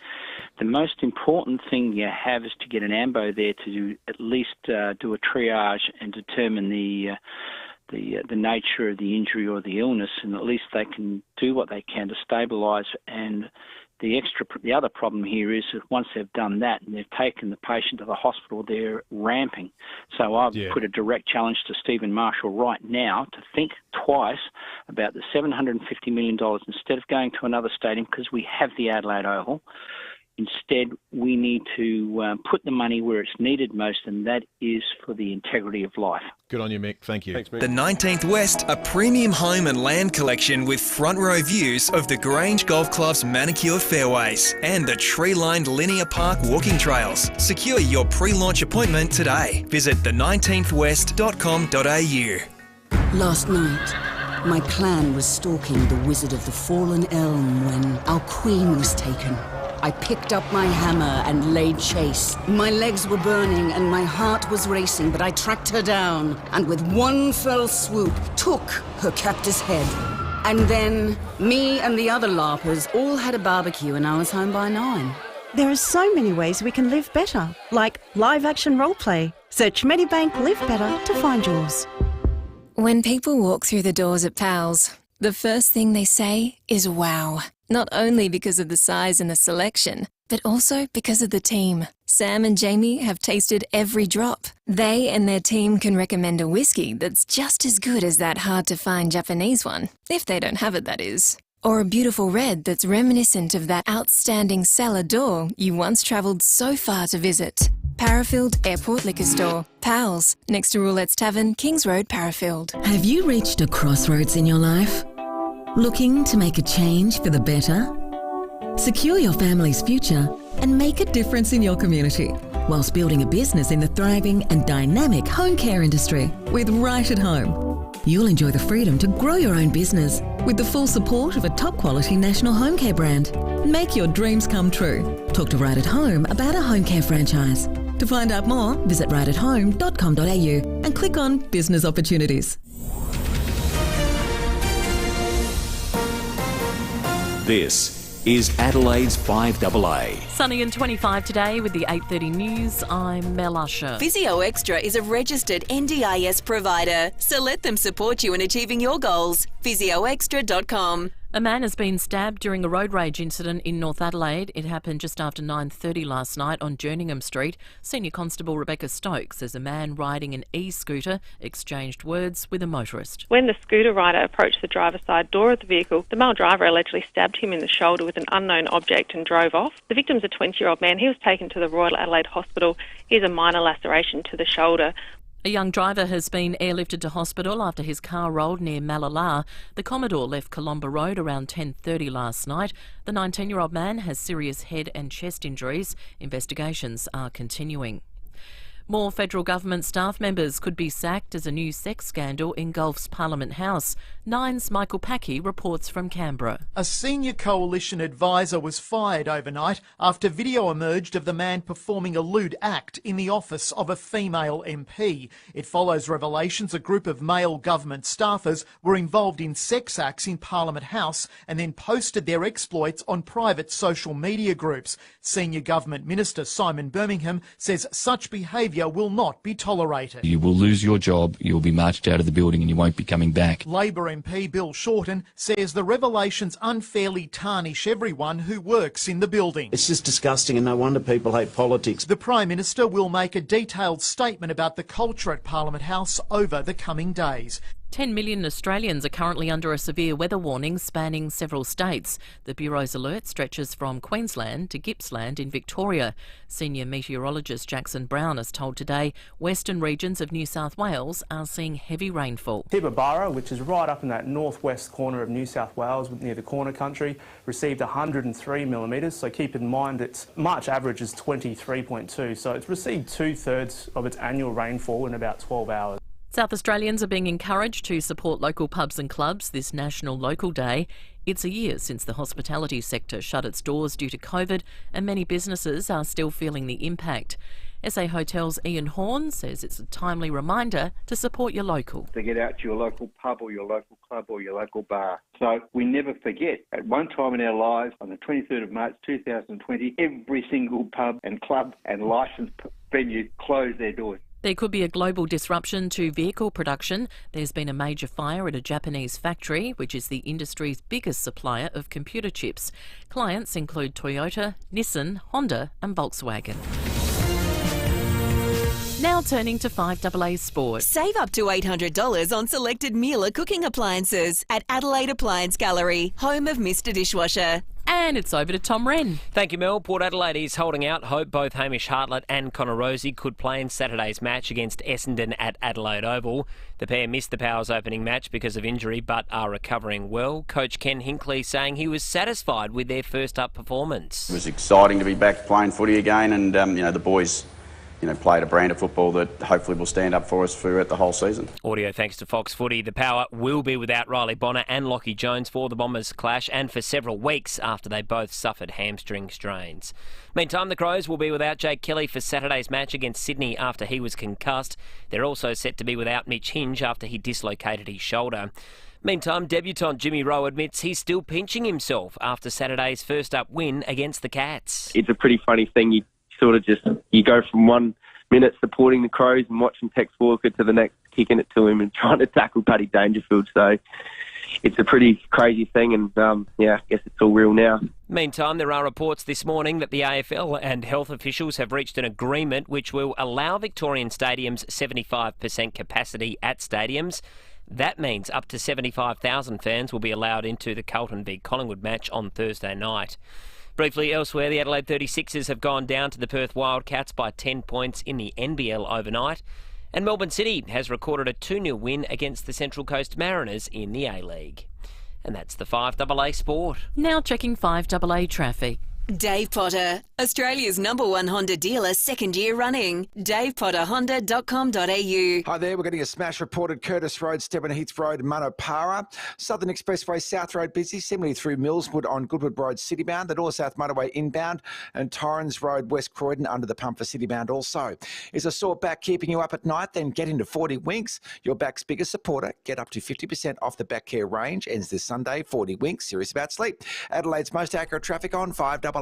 Now the 5AA forecast. Audi Solitaire, Metro Dealer of the Year. Visit audisolitaire.com.au. Sunny and 25 today, a possible shower developing tomorrow 24, Thursday partly cloudy 21. Right now it's 17. More news as it happens on 5AA. Noticing mice, cockroaches or spiders at home? Worried about termites? Chat to Adelaide Pest Control, your local experts, awarded Pest Manager of the Year. Call Mick and the team to get a general pest treatment or a detailed termite inspection for only $198. Call now on 8344 8181. That's 8344 8181. Or visit adelaidepestcontrol.com.au/radio. Offer expires at the end of March, so get in quick. Adelaide Pest Control, your local experts. adelaidepestcontrol.com.au for T's and C's.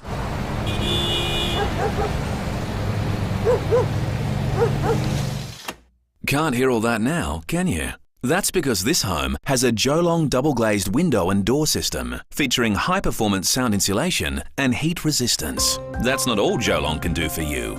They can also help design your home with the light luxury and elegance you desire. And Jolong is on this journey with you for life, with lifetime service. Visit jolong.com.au. Get a new Nissan Navara STX dual cab 4x4 manual from only $55,790 drive away for ABN buyers and get a genuine Nissan tow bar. Test drive the new Nissan Navara today. T's and C's apply.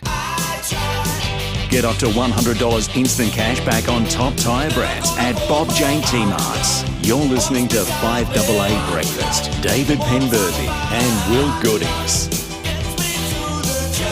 22 minutes to 9. It's time for Fuel Watch. Thanks to Dave Potter Honda. The petrol situation is this. It's on the way down. $1.39 up North East Road through Greenacres. You'll get it for $1.30 on Port Road and West Croydon. $1.29 on Brighton Road between Glenelg and Brighton, and $1.23 through Prospect at Kilburn. We have received a deluge of texts on the Telstra Storm Mount Barker text line responding to the paramedic Jess, who took us through what it was like turning up to find someone who she believes could have been saved on a night where there were delays in sending out ambulances due to staffing shortages, and having to deal with the husband of someone who'd been married for decades, show them pictures and remark, well, I guess you were busy doing something else. I'll tell you what, too, we cannot find a single message supporting the government or the ambulance service over this one. Here says, sadly, the solution will be a stern letter to Jess to stop talking about it. A lot talking about the arena as well. Phil says, forget the new arena, just fix our health system. One here says, these people saying no stadium, there has to be a balance, will become known as the state to come to if you need an ambulance or a hospital bed. There'll be nothing else to do. Look at the bigger picture. One here,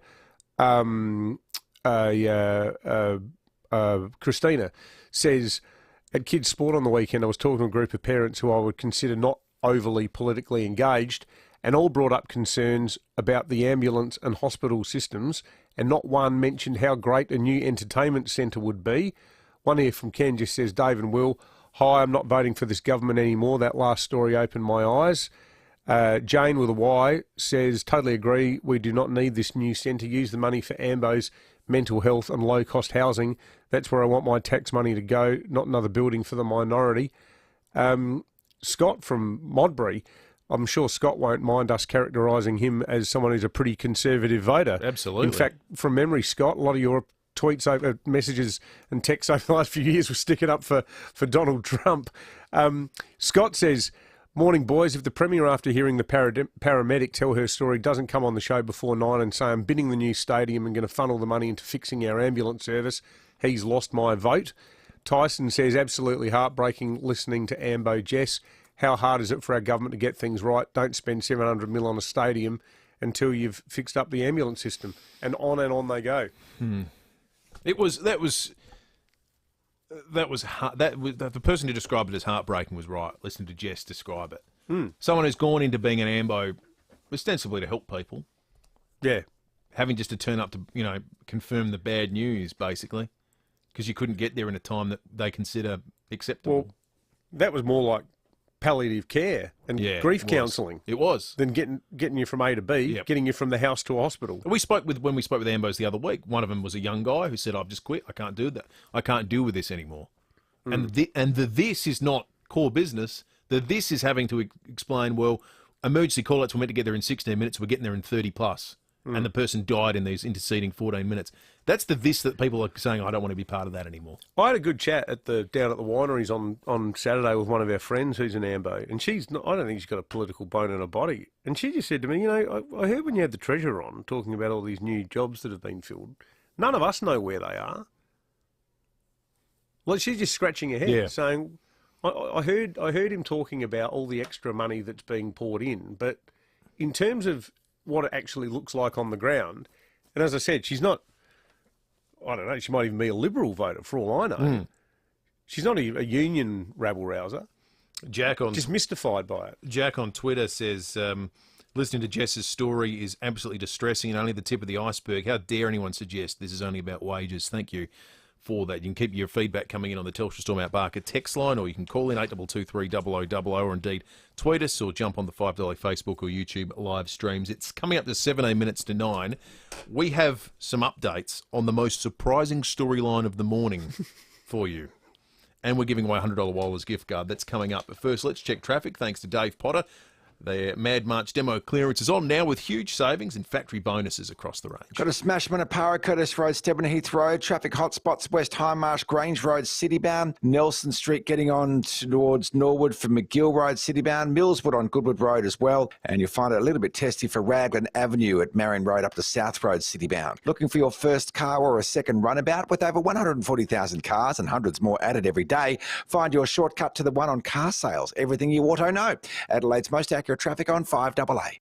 Hi, I'm Rose from Dentist Direct SA. Our clinics at Prospect, Glynde, Salisbury and Ascot Park are now open, along with our many country locations. We also offer individual appointments in your own home or aged care facility, assuring you of Paul's quality one-on-one personal service. For new, full or partial dentures, or if you have any denture concerns, contact Dentist Direct SA for an appointment today on 1800 718 450. That's 1800 718 450.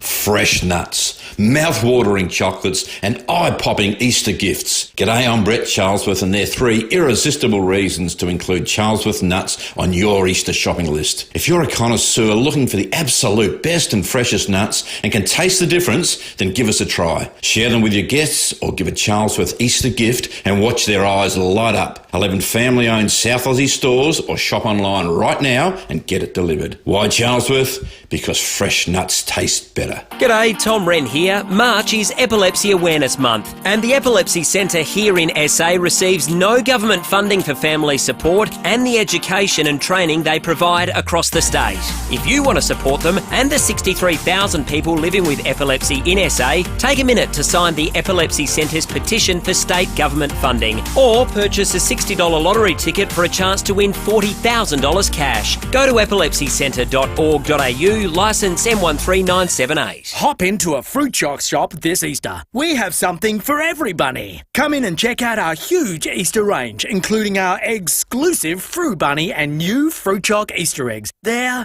excellent. The Fruit Choc shop. Easter puns not included. Eye health. I'm healthy living. Thanks to Specsavers. Grishma Patel is one of our favourite optometrists with Specsavers. Glaucoma and macular degeneration, these are some of the more common diseases that we see in practice that affect the ageing population, but there is a major hereditary factor in play as well. So, for example, with macular degeneration, if you had a direct family history of this, you have a 50% chance of developing the condition yourself. How can they check if they're prone to one of these conditions? Having regular eye screening tests is really useful. If you know your family history, that helps, but if you don't know your family history, for example, if you come to Specsavers, we use an OCT eye scanning technology to screen everybody, and it's free, and this helps us to detect these eye conditions sooner. Specsavers, where every eye test includes an OCT advanced 3D eye scan at no extra charge. 9 News, weeknights at 5, nightly at 6. The switch is on to the news that's live and local. 9 News, made in Adelaide. Get up to $100 instant cash back on top tyre brands at Bob Jane T-Marts. You're listening to 5AA Breakfast. David Penberthy and Will Goodings. 14 minutes to 9. We're going to go behind closed doors very shortly, thanks to Aussie Fast Transport Solutions. We're going to give away a $100 Waller's gift card as well. We were taken by a story. A bride who had her wedding over the weekend in New South Wales. Had a little bit of a weather issue, you might say. You always hope for good weather when it comes to the wedding day. What you don't hope for is once in a century flooding. Yeah, That's what's the weather forecast for your wedding day? Oh, we're expecting about 450 mil. That's what it was. So she tweeted out a message, "Help me, it's my wedding day and we're flooded in. We need to get to Wingham over the flooded creek. Anyone know someone who's willing to help?" And someone did come to her rescue. It was someone in a chopper actually. They choppered her to her wedding and she got there, and it's a lovely story. So for the Waller's gift card this morning, we thought we'd ask you, when have you been rescued? And it seems as though everyone in South Australia has been rescued at least once by Graham Corns. If you haven't been listening to the last hour, that'll seem like one hell of a non sequitur. But the reality is, everyone has a Graham Corns rescue story. So we are celebrating now for the Wallers, Adelaide's own Cape Crusader, Graham Corns. Jill, what's your Graham Corns story? Yeah, g'day guys. About 1986, I was at a nightclub on Green Hill Road, can't remember the name of it, and left and went out to my car, which was parked along Green Hill Road, and couldn't turn the key to get the car started.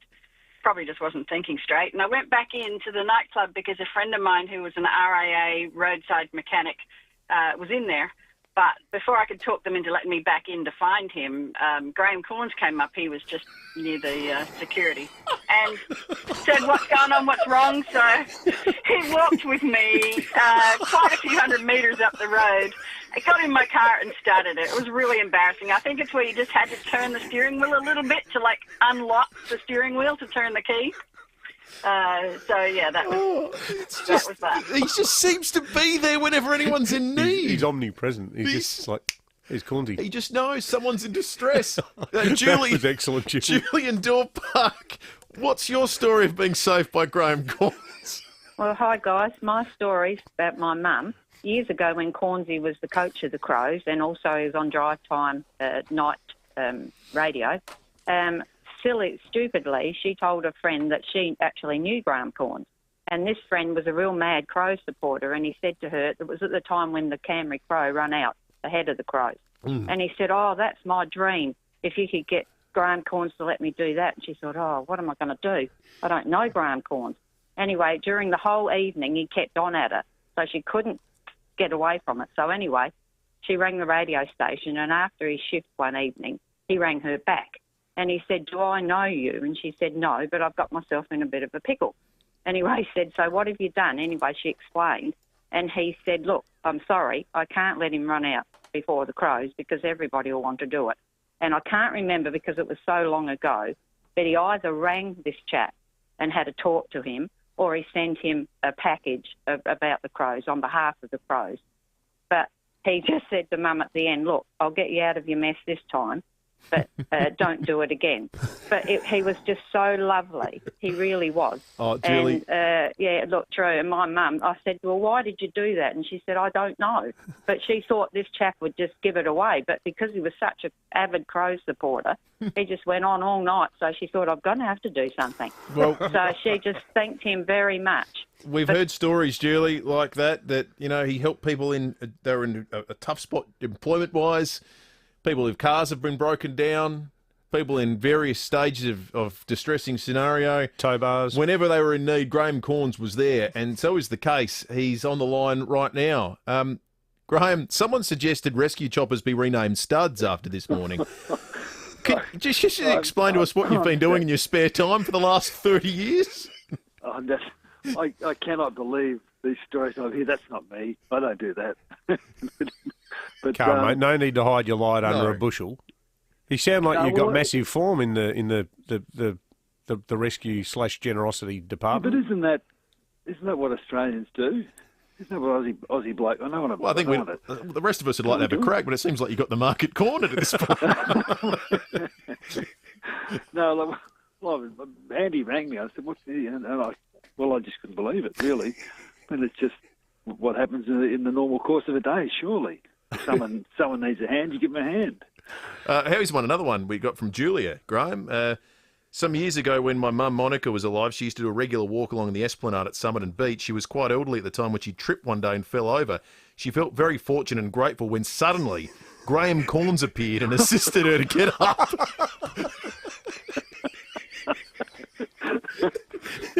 We're not making these up, mate. They're just coming in left, right and centre.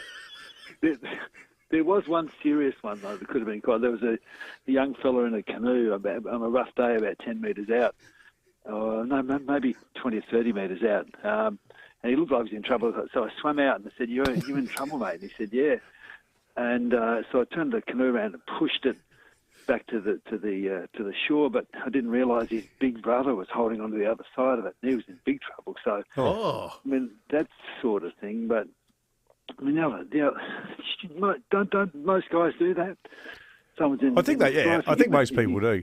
I guess the thing is, everyone in South Australia knows who you are, though. And so if anyone's had any contact with you, they're going to remember I don't think most people on a whim go, I reckon the canoeist out there looks like they're in trouble. I'll swim out and investigate. Unless you've got massive form as a rescuer, which Graham does. No, well, most guys would do that, surely. There's no big deal about it. Maybe it's a generational thing, mate. Maybe it's, You reckon? Well, hopefully it's not. Hopefully there's, young blokes who listen to this who are, going to continue behaving in this way. I reckon we get a bad rap. I reckon the current generation gets a bad rap. I'm pretty sure someone's in need and you can help, you do help. Yeah. Surely, regardless of who you are. Well, even if that's not the case, it's nice to know you're out there, Graham, just helping people out. I am definitely not worthy of this. Attention. This may be the best thing that's ever happened on this program. Unmasking Adelaide's Batman. No, the best thing that happened to our station this week was James Wright. That was, you're right. That was sensational. It was great. You did a terrific interview with him last night with Rowie. Hey, Graham, thanks for coming on, being a good sport, mate. Appreciate it. I love your program, boys. Ring me again sometime. I thought you were reading about the 30th anniversary of the Crows' first game. Oh, that was a pretty good one too, wasn't it? That was 30 years yesterday, apparently. Not a bad start. Anyway, it was great. It was. Memories. It was one of the fastest selling VHS tapes in history. It was brought out a week later. First Blood, it was called, Adelaide v Hawthorn. I watched the highlights yesterday, really? Actually. The Crows put up a great package. Good on you, Graham. Cheers, anyway, I love your work, boys. Thanks for ringing. I'll see you.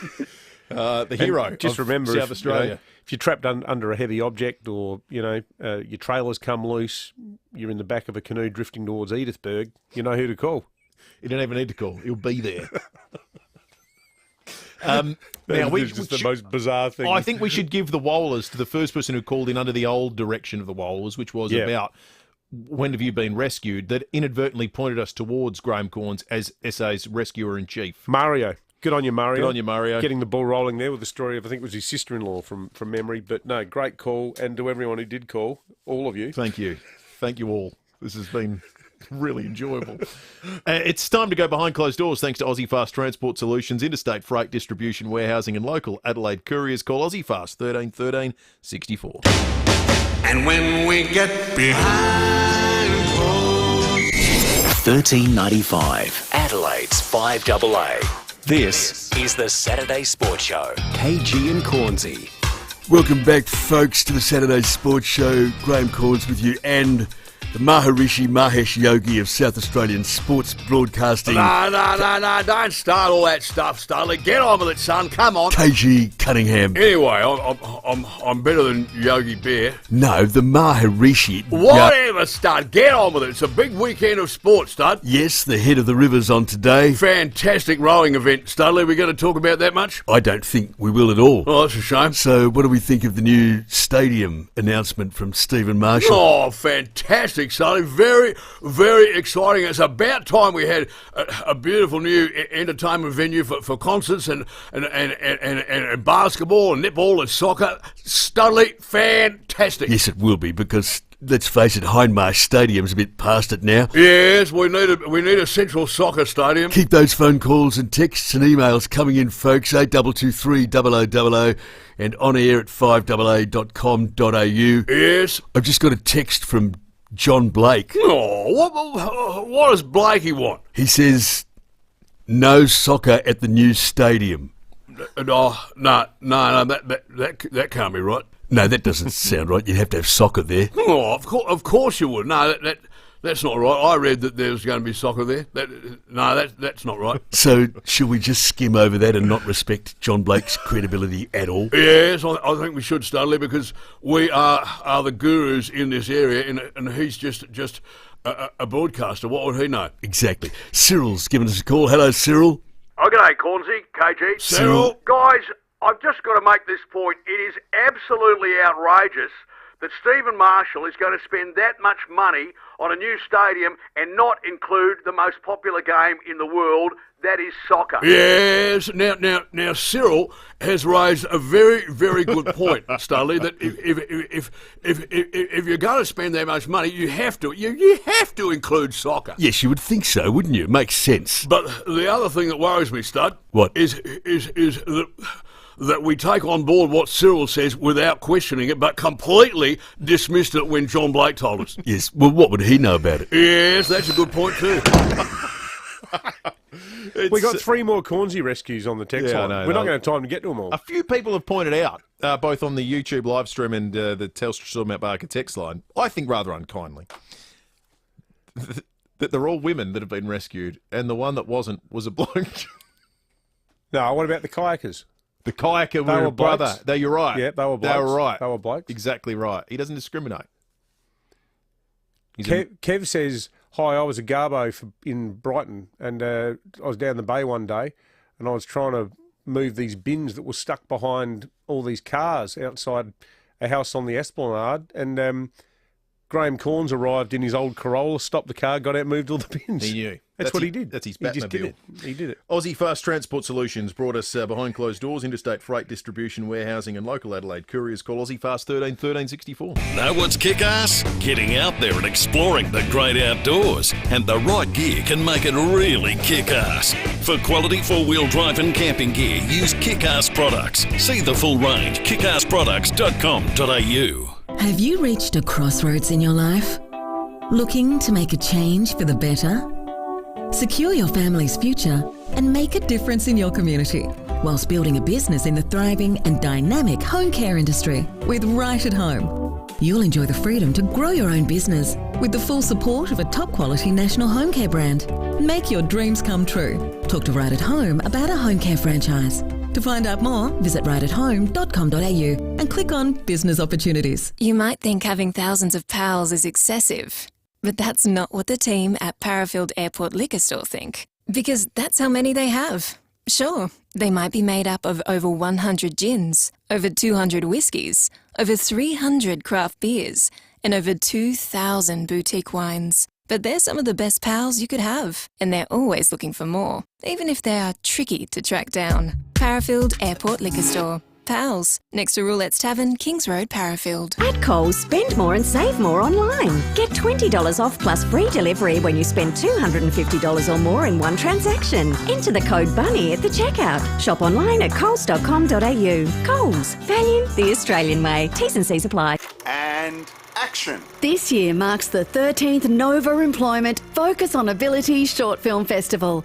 There's a prize pool worth over $100,000, including a brand new car and money can't buy industry experiences. Anyone can enter, and there are plenty of ways to win. Just make a short film or doco focusing on the ability of a person with a disability. Then head to focusonability.com.au. Entries close July 30.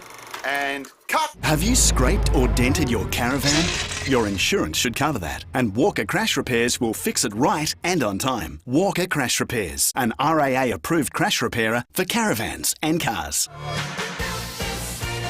Get up to $100 instant cash back on top tyre brands at Bob Jane T-Marts. You're listening to 5AA Breakfast. David Penberthy and Will Goodings. That's all from us on this Tuesday morning. Stick around, Leon Biner is coming up. And we'll catch you tomorrow morning from 6 o'clock. See you then.